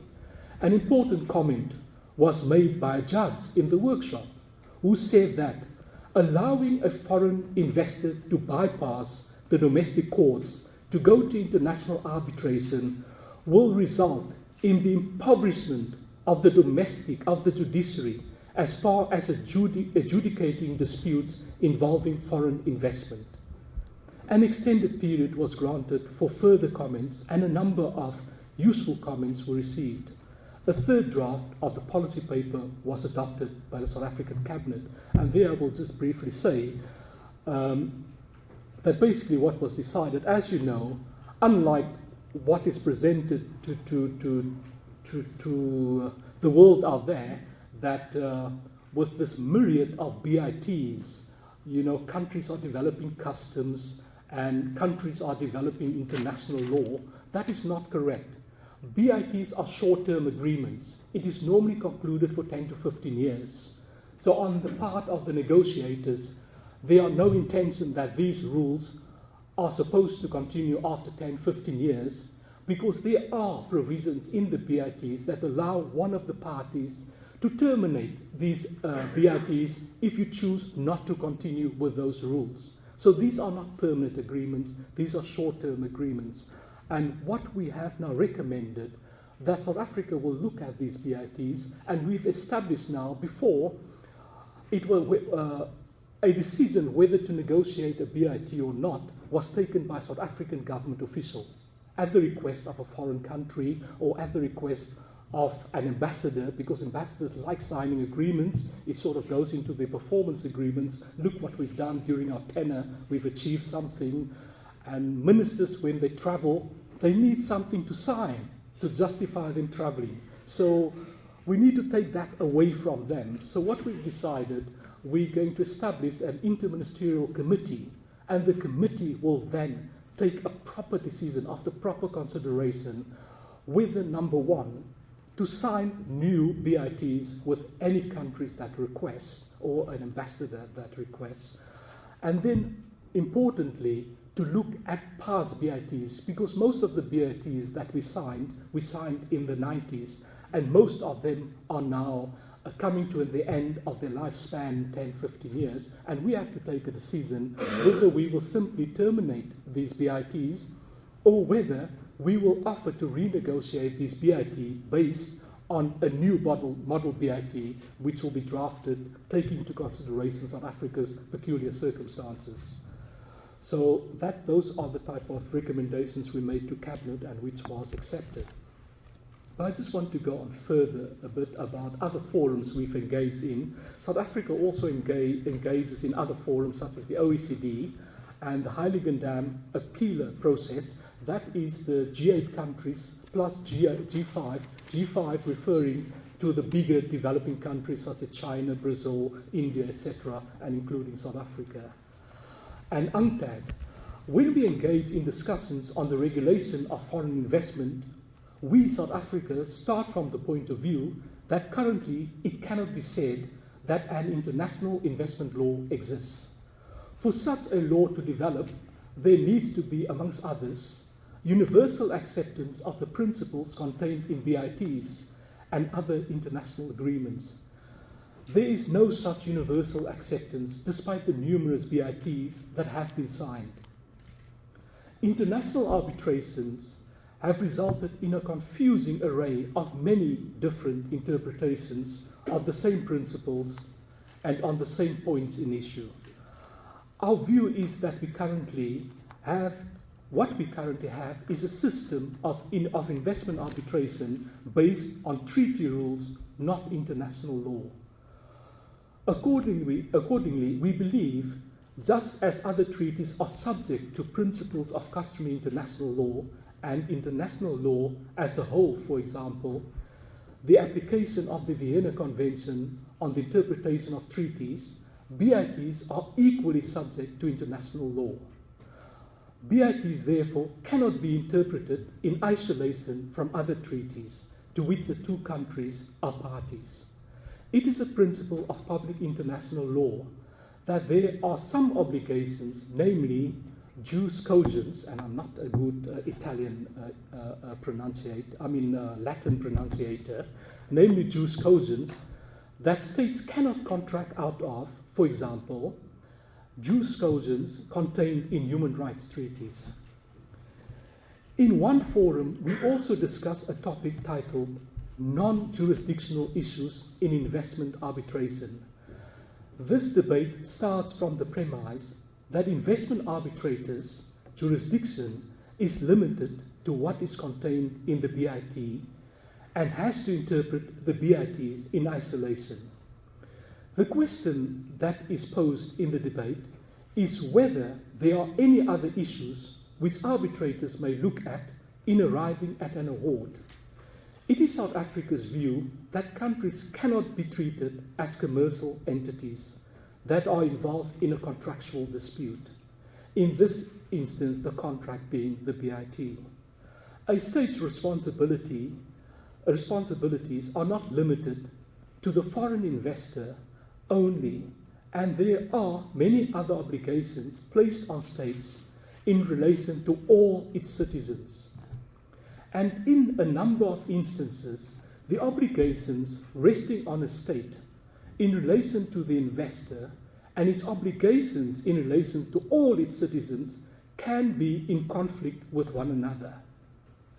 We also participate in debates where we look at the different understanding existing between developed and developing countries concerning the purpose of BITs. From a developed country perspective, BITs are seen as an instrument of protection, whereas developing countries look at it from a sustainable development perspective and are quite concerned about the limitations placed on them by BITs regarding flexibility and policy space they would normally have as a sovereign state without BITs. In conclusion, I would want to add that it is in the interest of developing countries to evaluate the risk-benefits of concluding BITs, taking into consideration their particular and unique circumstances. This should be done as soon as possible, and developing countries should not wait till they face the daunting challenge of an international arbitration. I thank you.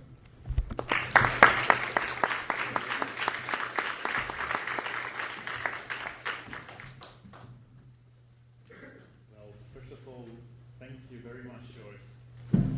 Presentation, I thought this was highly stimulating.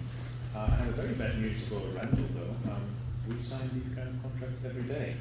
As consumers, we do sign up or we click. I have read those terms, I don't know what, on Amazon.com, and then go, yes, I want to order. Fortunately for us, I'm coming from the contract law side, is that we have something like consumer protection laws, which apparently seem to be needed in parts of the world relating to investment treaties. We have, Jansen and I have thought that we will slightly modify our approach. We will, I think, want to have the public engaged as soon as possible, and therefore thought it would be best that Jansen just takes the first word, and I would suggest that then maybe Lauge takes the second one, and any of you is of course also participant in the sense that he can ask questions, but then we would open so that we can more or less stick to our timetable, which was foreseen for 8:30 to end. We have some leeway, those are pretty good, they can do so. So, Jansen. I won't go up there. I hope everyone can hear me. First of all, and using the microphone, thank you very much, John. First of all, thanks to all of our speakers for very, very interesting presentations. One question I have, I guess, following up on all of these presentations, the reviews that have been undertaken, the changes that have been made based upon the various drivers of policy that you've described, whether litigation or internal reviews of economic impact, they're all perspective looking. And they all look forward largely to future bits or future trade agreements or not having future trade agreements. What about existing agreements that you have? To the extent that the states that you come from have bits on the books which don't reflect your most recent model or your most recent policy position, to what extent are governments going back to treaty partners and saying, well, we'd like to renegotiate? Now, you described, Randall, I think, the idea of waiting for some of them to expire and then perhaps taking that opportunity to renegotiate. What about, are there any treaties on the horizon that you see, perhaps we shouldn't wait for them to expire, perhaps we should be proactive and go to our treaty partners now? Well, maybe I'll start on that. Well, first of all, from South African government point of view, we do not want to show the other party that we're reneging on the agreement. If the agreement is valid for 10 years, we'll wait for the agreement to expire, and then in that period we will offer to renegotiate. If they're not keen to renegotiate, then we will merely terminate the agreement. And then it will be done in terms of a provision already in that agreement. So they cannot say that we're reneging on the agreement.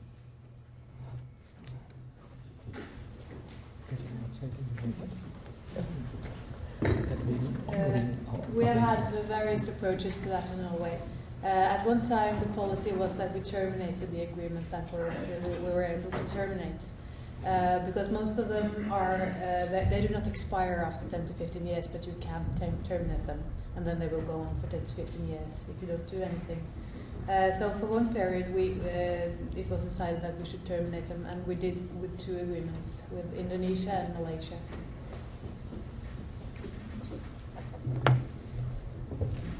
Happy to offer our perspective. The issue of existing agreements we are largely silent on in terms of our report. As I say, taking apart sort of the economics of the costs and benefits is informed by the agreements that we have in place and also the agreements other countries have in place and their experiences. As I say, it's not something we address directly in the report. Obviously, the Australian Government Department that's responsible for trade policy is the Department of Foreign Affairs and Trade. Now, they responded to the recommendations in the report specifically around going forward, but the report has a life beyond that, and who knows whether that's under active consideration. I have no idea.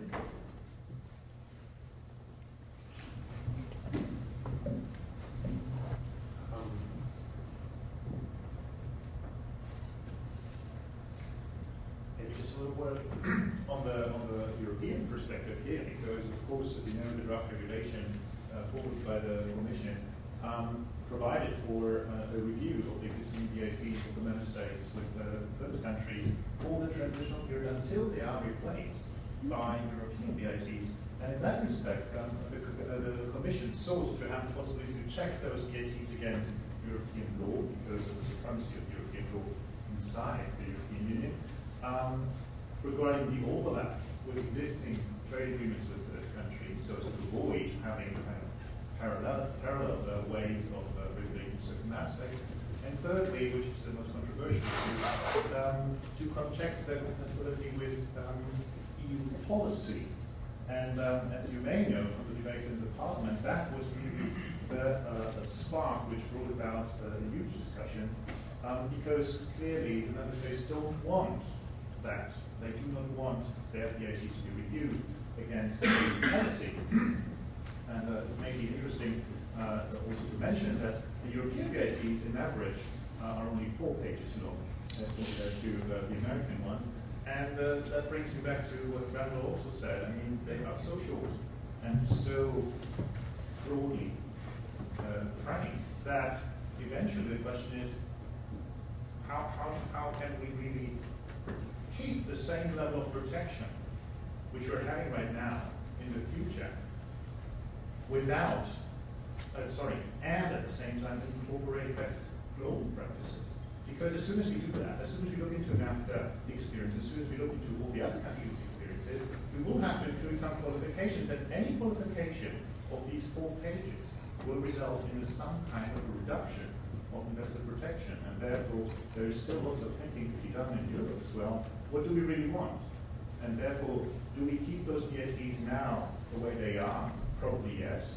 But then really I think that is the point where the foreign experience must come in and say, well, the new ones, we should really think about how would we reframe them, what we've done.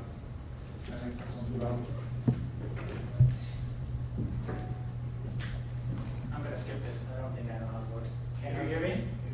Great. I have a few specific questions from to the panel, and I was asked to be as provocative as possible to try and kickstart a debate. So let me start with the experience of Australia. And I was very excited to meet the representative of the Australian government because I tend to follow some of the debates that goes on amongst arbitrators on the proper investment regime and the proper rules and rights for foreign investors. And over the last couple of months, we've heard from arbitrators in various fora that this amounts to Mickey Mouse logic. I think it was said in one case. At other fora, it was said that this was a representative of an Australian backward thinking, and those types of derogatory statements. So it was interesting to see that that might not actually be the case. It was a somewhat recent presentation. My question is, did you seem to think in your hearing, as an observation, it might appear to be that in the Australian case, this was mostly driven, in my understanding, by economists. And also many of the inputs and much of the logic was by economists, whereas in many other countries, investment treaty negotiations have been led by lawyers. Was there some sort of split in the way that you regarded these types of questions between professions? That's an excellent question, and I would hope to do justice to that in a reasonably comprehensive manner. So, let me sort of unpack that, I guess. We've kept abreast of some of the uproar and aware of, some of the comments that have been made by arbitrators and the legal professionals. So, let me start by saying, in terms of the split, as I say, we are the Australian government's principal review body for microeconomic reform. We are not negotiators, we are not trade negotiators and have never been trade negotiators, but we are a broad organisation with a long history in examining trade policy in Australia. So our genesis comes out of an organisation that was formed in the 1920s in Australia, the Tariff Board, and we've pursued tariff reform and other microeconomic reform since then through our various genesis. Our chairman was an employee at the GATT and the WTO. So we have a long history of reviewing trade policy and trade reform, again, from the underlying objective of improving Australia's economic performance and enhancing community welfare. So throughout the study, we obviously were exposed to the debate that comes from the legal profession that starts with a presumption of investor rights, and we reject that notion. The goal of government policy, from our perspective, is to reduce or remove market distortions to allow investment to flow to its most productive uses based on underlying market principles. We reject the notion that government policy should be about attracting or pushing FDI, and particularly from any country in particular, but rather where there are legitimate market failures, implementing policy that would correct such market failures to, as I say, allow underlying market fundamentals to operate. And so that's where the initial question comes from: is there a market failure to justify intervention in this way? To the extent that there is a split, obviously, as I say, we don't have the perspective of the legal profession, although we have a number of lawyers that work within the Commission and are conversant in the rights-based argument that goes on, but it is not consistent necessarily with improving the welfare of the community as a whole. Does that answer your question? I think having used of our monopoly, unless someone of you has a question to one of the colleagues, of course you can still ask over dinner, but as well. Let's hear what the colleagues just said. speak into the microphone, just like that. And also foreign office. A question in particular for the USTR representative, sorry, Mr. Renee. But I was interested when you were talking about the NAFTA negotiations and how both the US and Canada wanted to have bid in the NAFTA agreement so that you could be protected from Mexico. And of course, you ended up having Canadian firms suing America. In retrospect, do you think that it was a sensible decision? Do I think it was a sensible decision to have an investor-state mechanism as between Canada and the United States? Yeah, exactly. I think the answer is probably best found in the step taken between Australia and the United States a few years later, upon reflection. And the answer was an obvious no. It wasn't necessary for the business communities. And there were plenty of avenues to protect investor rights as between two countries with similarities like that, and legal systems that are in place in those two places. So I'd say no. Can I ask a follow-up question? So the agreement, so the inclusion of investor-state dispute settlement between the US and Canada was specifically around issues with Mexico? Well, I mean, of course, that's not stated policy. Sure. But, Sure. It was a trilateral agreement, but curiously, the predecessor to the North American Free Trade Agreement was the what did they call it at the time? Well, it was the bilateral agreement, free trade agreement between Canada and the United States. It had an investment chapter, but no investor-state dispute resolution mechanism. So that's interesting. You sort of say that's a trilateral agreement. So Australia has a trade agreement with the ASEAN countries, as well as New Zealand. So there's 6 or 8 members in that agreement. Australia also has a long-standing agreement with New Zealand, a closer economic relations agreement that includes a whole range of things, goes back to the 20s also. So the individual agreement between Australia and New Zealand does not have an investment chapter and doesn't have investor-state dispute settlement because there's a wide range of legislation to integrate our two markets anyway.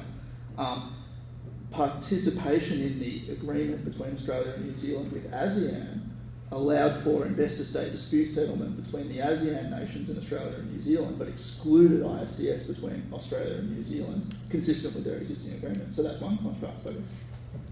It is interesting. I'm sorry. Yeah, go ahead. It's interesting to see this experience. If you put it in context on the WTO experience under the dispute settlement understanding, on which at the beginning the rules were from the developed world to have measures of retortion in different sectors. For example, on IP rules, and then Ecuador came back later, years later, with measures of retortion measures against the EU on IP area, and then those rules weren't that nice at that time. May I just add, if you look at the example you just mentioned between Canada, the US, and Mexico, that is precisely the raison d'etre, the reason why they think you need BITs with international arbitration mechanism built in, is because developed countries do not trust the judiciary of developing countries. That's what it comes down to. If Mexico was not part of NAFTA, I can assure you there would have been no international arbitration. But precisely because Mexico, developing country, their judiciary cannot be trusted to resolve a dispute. And that's what's behind the BITs. Ian Mansfield, UK Department for Business. Question to anyone on the panel, but I was wondering why you thought it was that the EU15 have had no or very few cases brought against them, despite having bits with some major developing country investors, such as China, India, and the Gulf states, and also whether you think that the state of affairs will continue in the future. I'll respond in parts of that to say that there have been, I think, only 2 claims against the EU 15 states at present, maybe 3 or something. One against the UK, but it's sort of an oddball claim. So it may not be characterized as these substantial kinds of claims you see brought by Canadian investors against the United States. But one of the quick and ready answers to that is that the system of governance in place in Europe is perhaps set up in such a way that this kind of recourse to investor-state dispute settlement is not really necessary. You have an effectively functioning judiciary in many locations. You have other outlets to address these kinds of concerns. But also, there's only been one Chinese claim against any state. That's the Sayab Shum versus Peru case. And that was actually brought by a Hong Kong Chinese investor, curiously, under, I think, the mainland Chinese treaty or vice versa. So there's been no Indian claims other than the one that I gather you're familiar with. And there's been one Swedish claim against Germany, which is settled recently. So that's all we've seen, really. And maybe the Canadian claims against the U.S. are driven in large part by the access Canadians have to U.S. litigators. We may want to mention also in the European context when the nationalization of Fortis in Belgium, that the Chinese investor made a 4% claim in that bank, stake in that bank, did use the BIT massively for negotiating what we don't know what the outcome is. And we're seeing right now in Spain the preparation of a claim against Spain because it is revoking certain subsidies for electro-voltaic energy, which comes to the study of investors, which may also feed up to that. But maybe we're just at the moment where we see possibly the old European countries being confronted with these questions. I shall move up here. Good evening. My name is Marcos Orellana with the Center for International Environmental Law, CL. Congratulations. Thank you for very interesting presentations. I wanted to make a comment and ask a question. So by way of comment, the first speaker, sorry, I arrived a bit late, so I didn't catch your name, mentioned that the advisory committee couldn't reach consensus on any serious issue. So it remained just a review. Having joined that committee, I want to point out that there was one issue where the committee did reach consensus, which related to the importance of transparency and participation. And of course, transparency is a central issue for democratic governance. It gives expression to the right to access to information that has been recognized by the Inter-American Human Rights Court, by the European Court of Human Rights. And it's relevant to ongoing negotiations currently at UNCITRAL on transparency and investor-state. So that by way of comment, of course, reactions as well. By way of question, it's heartening to hear that the investment and environment interface is being addressed in your review head-on. It is a position that CL has taken, known by many of you, that these instruments should be fundamentally redesigned so that they do not pose an obstacle to the necessary transition out of the ecological crisis that the planet is facing. And that demands the passage of the adoption of environmental laws, especially in the developing world. So that's very heartening. One issue that is perhaps not as well as understood is the interface between investment and human rights. Randall Williams did mention this in terms of new scope, and it goes beyond that. And I was wondering if you could comment on whether your review has addressed these issues, and if so, what kind of conclusions have you drawn? What I can say about the review is that I'm no longer with the State Department. I'm a private practitioner now for almost 6 years. So what I know about the subcommittee on the advisory subcommittee on international economics is what's available publicly and perhaps some anecdotes from here and there. So I can't really speak specifically to your particular question, although I will stand by my original statement when you say transparency has been a point of consensus, and that effectively does not really remain. It's not one of the major issues. That's a fringe issue as far as I'm concerned in these agreements, particularly, although very important. It's really kind of comical with the major push for transparency that you had in connection with the NAFTA.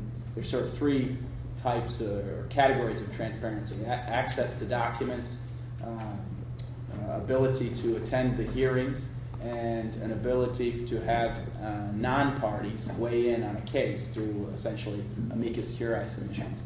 And one of those, I think, one very telling aspect of the transparency issue is when finally, actually Mexico relented and said, okay, we'll allow public access to hearings. They can't come into the actual room of the hearing, but can be watching these hearings through a closed circuit television at the World Bank. So in the first few instances when they actually allowed for this public access, the first day you had 5, eager beaver students there, waiting to hear what's going to happen. And then by, post-lunch on the first day, you were down to 1 straggler. No one's interested. Even if you're involved in these cases, they're devastating to sit through sometimes. So, there is the notion of this panopticon. Well, you feel you're being watched or could be watched, so you've got to do things, on the up and up. However, I don't know that this, aspect of the transparency has been, as important as some have made it out to be. What makes it as more important than it maybe is that it's a safe topic to discuss at conferences by practitioners of investment arbitration. So it gets a lot of airtime. Just to keep track, we have this gentleman over here on us.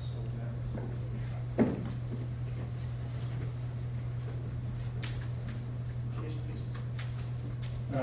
David Fraser. I'm a retired solicitor. I've got no interest to declare.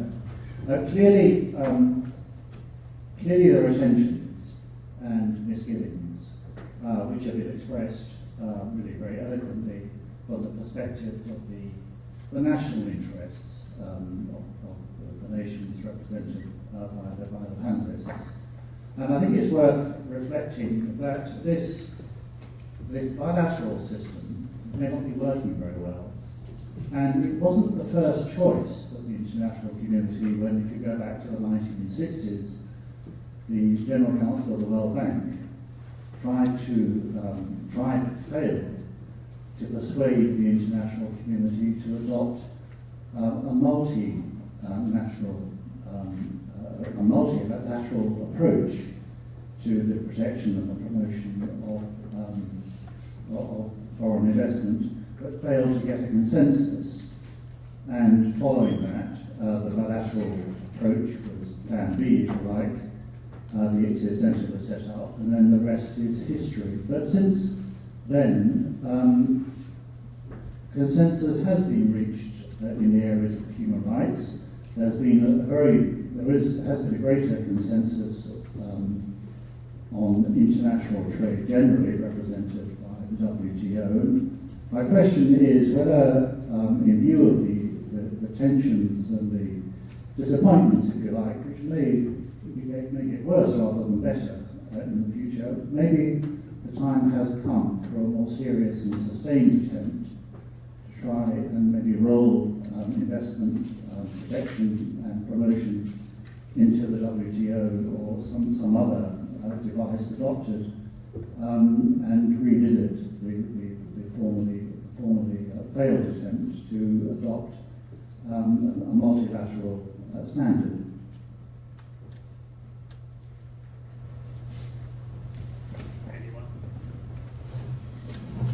Well, good to try. There have been several attempts on a multilateral solution, as you're well aware of. The OECD tried some years back to sort of prepare something for the WTO, and it was one of the Singapore issues in the WTO negotiations, and just couldn't be done, which makes it very interesting to look to EU, what they will be able to achieve being sort of a multilateral solution in itself. But I agree, it would be the best thing for the development of the investment protection as such, because once you start trying to do something within an investment treaty, like US 2004, like we did in Norway, you will always reach the argument that someone is saying that this is not competitive for us. This leaves us in a worse situation than the other investors. And what is the point in entering into this or negotiating these agreements if you don't really give your investors the protection that is supposed to under the treaties? That is the rationale for the treaties.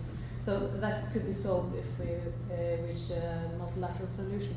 But I think it's very far-fetched. When it comes to the human rights issue, I think maybe the Vergi report might spur some discussion on that, which will be interesting.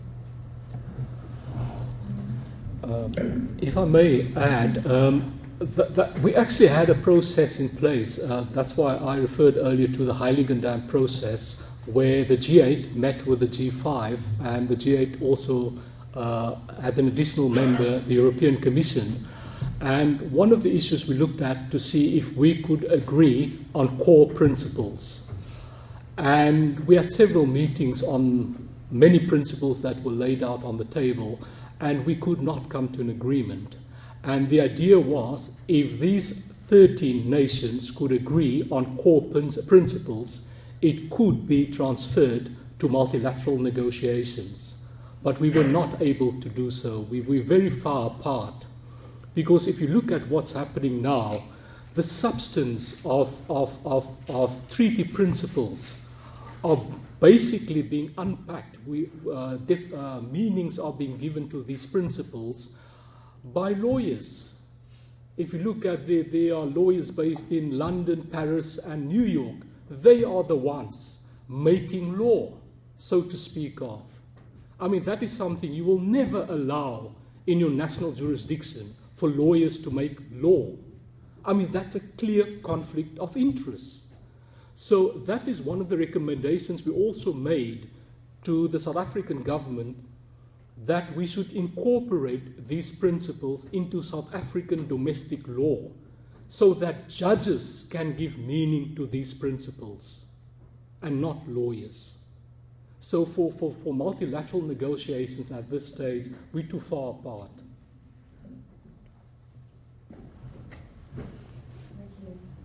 Manas Malik from the International Institute for Sustainable Development. It's such a treat to have you all here because we've all been following developments in your countries with such a lot of interest. So I'm going to abuse my position and ask three very quick questions.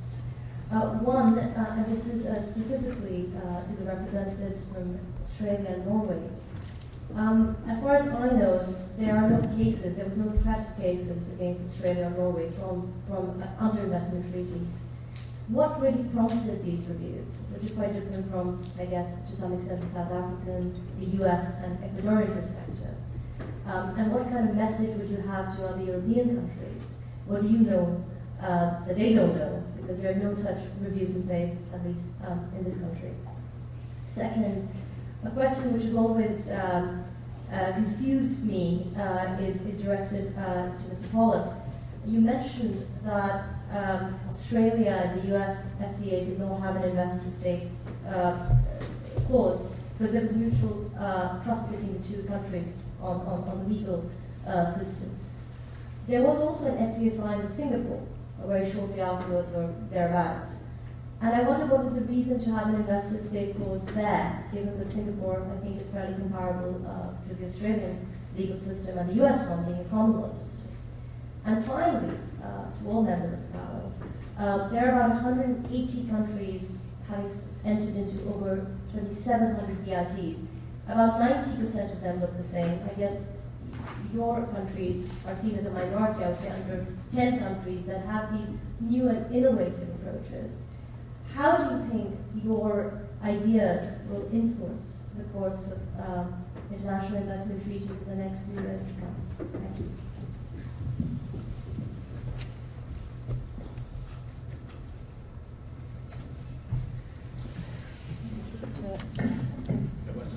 It wasn't a direct question, so... Yeah, I'll start with the first one as it was directed to Norway and Australia.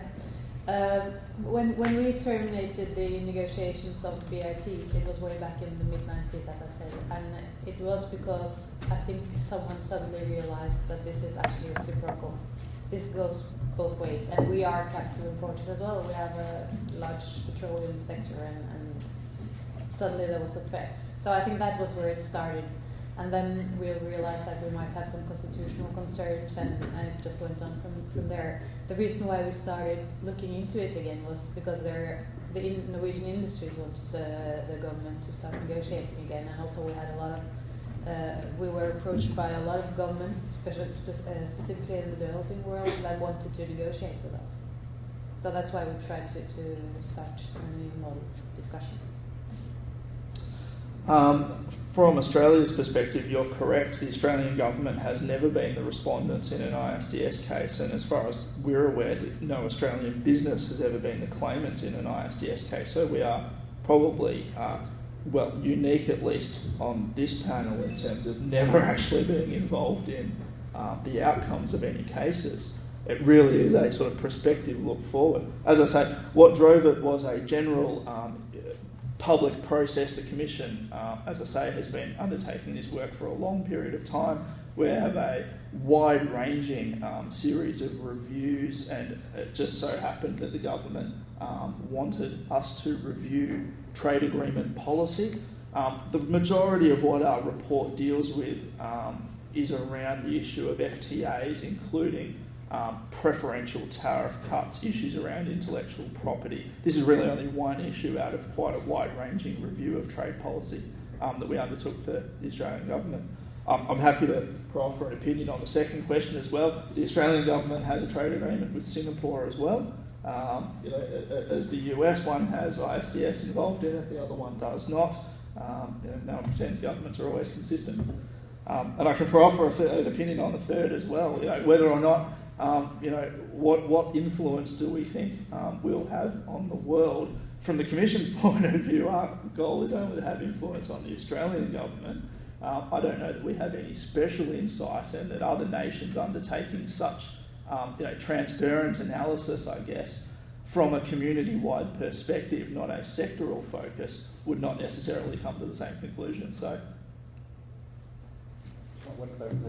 Australia has investor state with Singapore or not? Yes. Yeah. As I say, there's no guarantee of consistency. I think the answer on the U.S. side is that wasn't probably a proposal that came from the U.S., but rather something that came up from Australia. Yeah, look, I mean, at the time of the negotiation of the Australia-US agreement, there were a number of issues that were of particular concern to Australian legislators at the time. So this is, although not canvassed in our report in any detail, all on the public record. There was concern about intellectual property provisions. There were concerns about Australia runs a pharmaceutical benefits scheme that provides sort of public purchasing and subsidy for prescription medicines. There was concerns there about protecting that scheme. So there's probably a number of features in the Australia-US FTA that sort of reflected probably Australian concerns at the time about the influence the US might have in negotiations. Otherwise, they're reasonably straightforward. It's a reasonably straightforward agreement, canvassing a whole range of WTO plus issues. There's an investment chapter in the agreement covering the issues that we've talked about today. It just doesn't allow for third-party arbitration. If I may just answer your last question as well, how will our ideas influence other developing countries in the future? Well, they're not. We do not have a lot of countries having taken our approach. You also have Brazil having taken this approach that they will not have investor-state arbitration, and they will not include BITs, and that in future they will only have investment rules contained in their FTAs.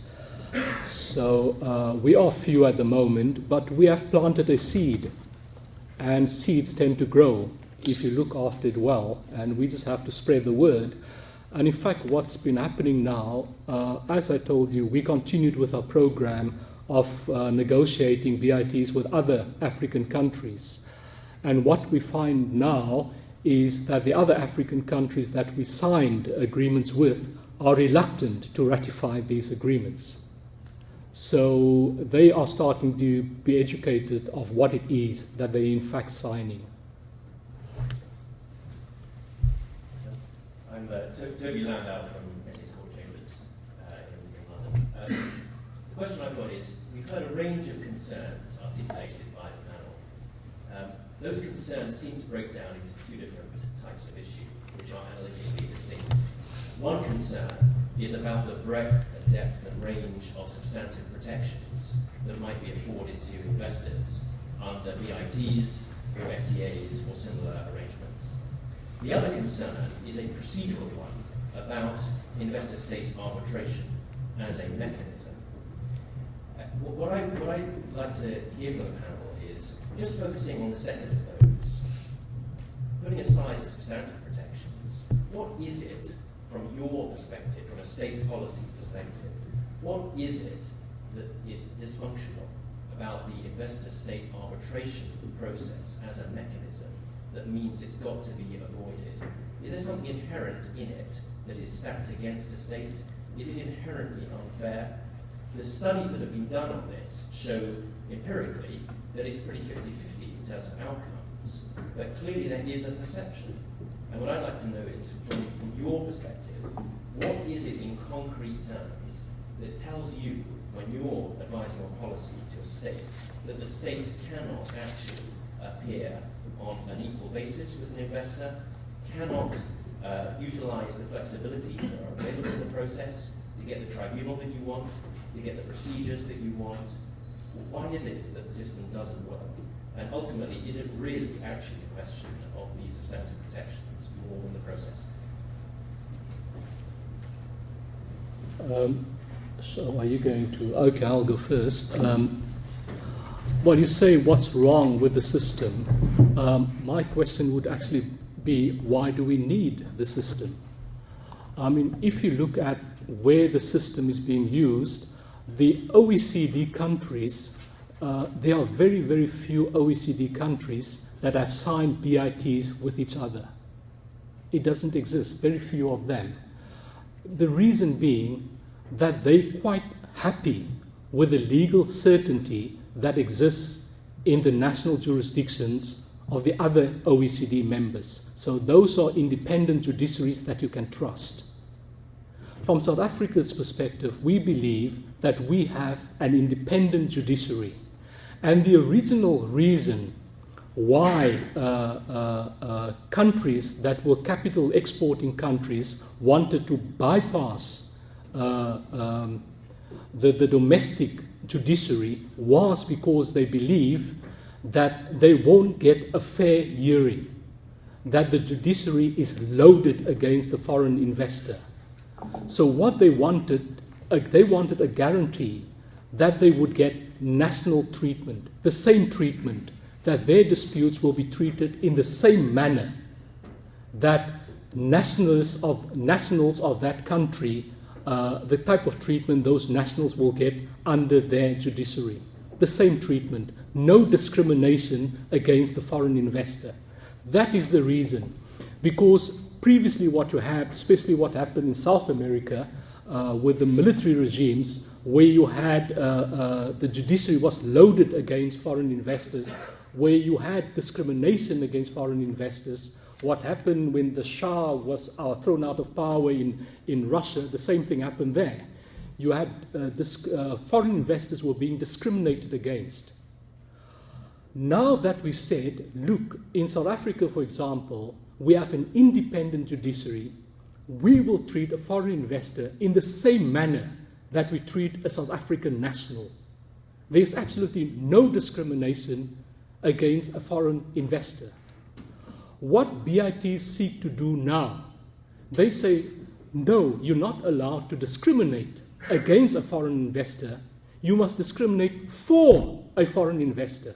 BITs give more rights to a foreign investor than a domestic investor has in its South African jurisdiction. So the question is, once you have a fair, independent judiciary, why do you need international arbitration? So the question is not what is wrong with international arbitration from South Africa's point of view.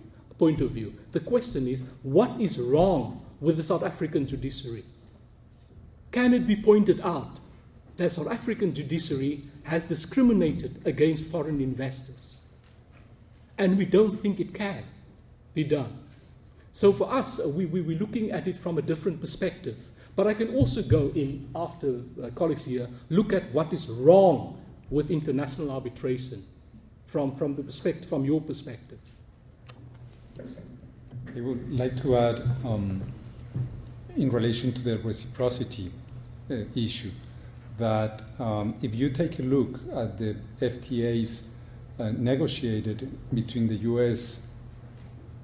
with Peru and Colombia, And there is no reciprocity because the U.S. investors have higher rights than local investors in those two countries. But those investors from Colombia and Peru do not have higher rights than the U.S. investors in the U.S. So there is no reciprocity in that particular case. How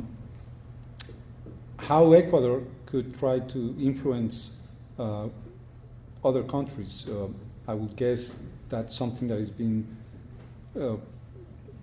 trying by the current government to influence in the region through a new mechanism that was created in the Unión Sudamericana de Naciones, the South American Union.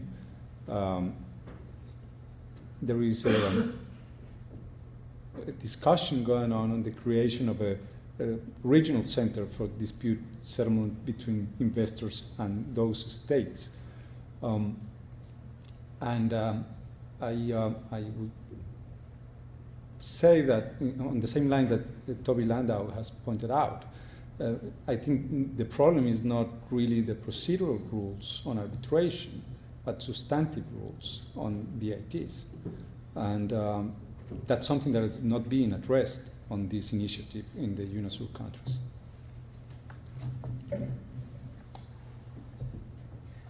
Well, I too would take issue with your premise, and that, but for reasons different than what we've heard here.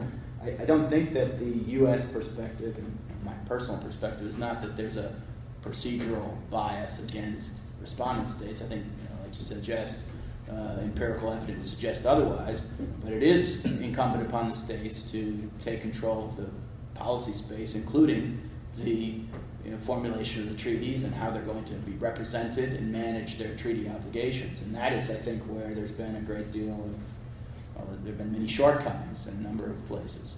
And I mean, it's just somewhat interesting that some of the comments from the South African representative are reminiscent of many of the NGO attacks against some of the NAFTA, that arose out of some of the NAFTA cases that were directed at environmental measures and the like. So I think there needs to be a balancing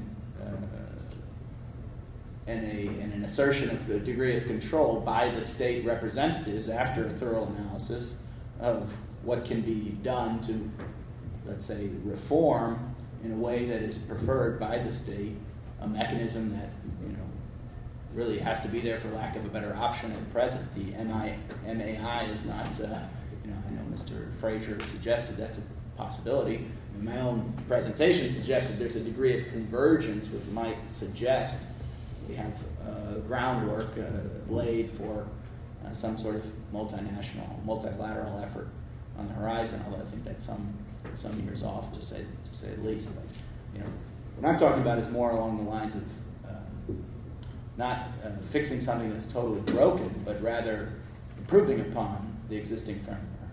And I think many states are starting to take that kind of initiative. You mentioned Colombia, and in your view, there's an imbalance as between Colombian investors in the U.S. and U.S. investors in Colombia vis-a-vis the domestic law in each place. Well, that may or may not be true, but I can't imagine a situation where you try to remedy that. But one thing you can say about Colombia, which is a state that I've worked with quite extensively, is they have taken great steps to put in place systems and really training so that they're prepared to deal with the obligations they take on.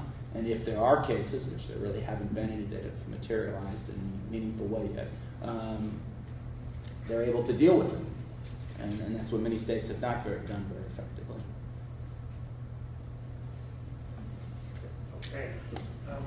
Okay. May I just add one thing quickly? As far as your empirical study is concerned, I mean, it shows that respondent countries are actually not so bad off. That study for me is incomplete because that study looked at actual arbitrations. And what it should look at is that investors, and in most instances, investors have more economic power than the host states where they invest. And what they tend to do, they use the threat of arbitration to blackmail host states, especially when it comes to developing countries. They blackmail, either you do this or we will go to international arbitration. And that is not taken into account. Amy, one last question here because I've got before because we're already running through the other time. My name is Alvaro. I'm a Brazilian lawyer and I work with arbitration, of course not related to investment because we don't have any treaties and we are not signatories of the Washington Convention. So my question is, well, I had a set of questions, but most of them have been already very well addressed by this panel. I have the honor of being here tonight. Well, but I have a last question to Mr. Galindo from Ecuador. I can't avoid addressing the issue of the experiences we have with Argentina, because of course the courts have refused to enforce the arbitration awards and like addressed like it happens in South Africa, like I understand. Maybe there is a reluctancy of the judiciary courts to accept the arbitration awards. And my question is, is there any influence of these past experiences, and with Argentina, I include Bolivia also, in the decision of Ecuador to withdraw ICSID, and if the other panelists would like to comment if there is any influence and in which extent to the new path that is now being taken for the investment perspective. Thank you. Thank you. I think it's a very interesting question. And as you are referring to the experience of Argentina, it's, I guess, on the compliance side, after the awards were rendered. We all know that some of those awards have been challenged, and Argentina has taken steps in order to escape from those obligations. There has been some discussion internally in Ecuador of what's the right way to approach this issue. There was an initiative by Argentina to try to have several Latin American states to support Argentinians' position on this issue and the interpretation in particular of Articles, I think are 53 and 54 of the ICSID Convention. As of today, Ecuador has complied with each award that has been rendered against the Republic. As I said before, the Oxy 1 case, Ecuador paid around $75 million out of that award. In the case of Duke Energy, was a claim for $25 million plus interest. The tribunal awarded $5 million plus interest. Ecuador complied with that award. So as of today, there is not any award rendered against the Republic on which Ecuador has not complied with. We have today some arbitrations going on that could have economic consequences for the Republic in a short period of time. We will see what happens then, whether those awards are going to be challenged or there is going to be an open rejection to comply with those awards. We don't know today, and that's something for the policy actors to decide in the near future. But I think that's a question that we will see an answer in a quite short time. Unless there is any urgent need of expression. I think, given the advanced time, I will very quickly wrap up because I think we've seen a very interesting series of different presentations in style, but also in terms of content, because simply the different countries have all taken very different approaches. And all of them, at least that is, I think, a very, very useful purpose of this panel, was that to see how much reflection was behind what has happened. Now, one may disagree with the different solutions chosen, and I'm quite certain a number of people do, but what I think is crucial in all of this is that this reflection happens, and that there is something about the information about what is behind, on the one hand, VATs, on the arbitration system. I can't resist just at least quickly picking up Toby's point, because his defense, he was the only one to take a little bit the arbitration perspective. In answer to Randall's argument against that, I mean, yes, what is wrong with the South African judiciary? I personally have no idea.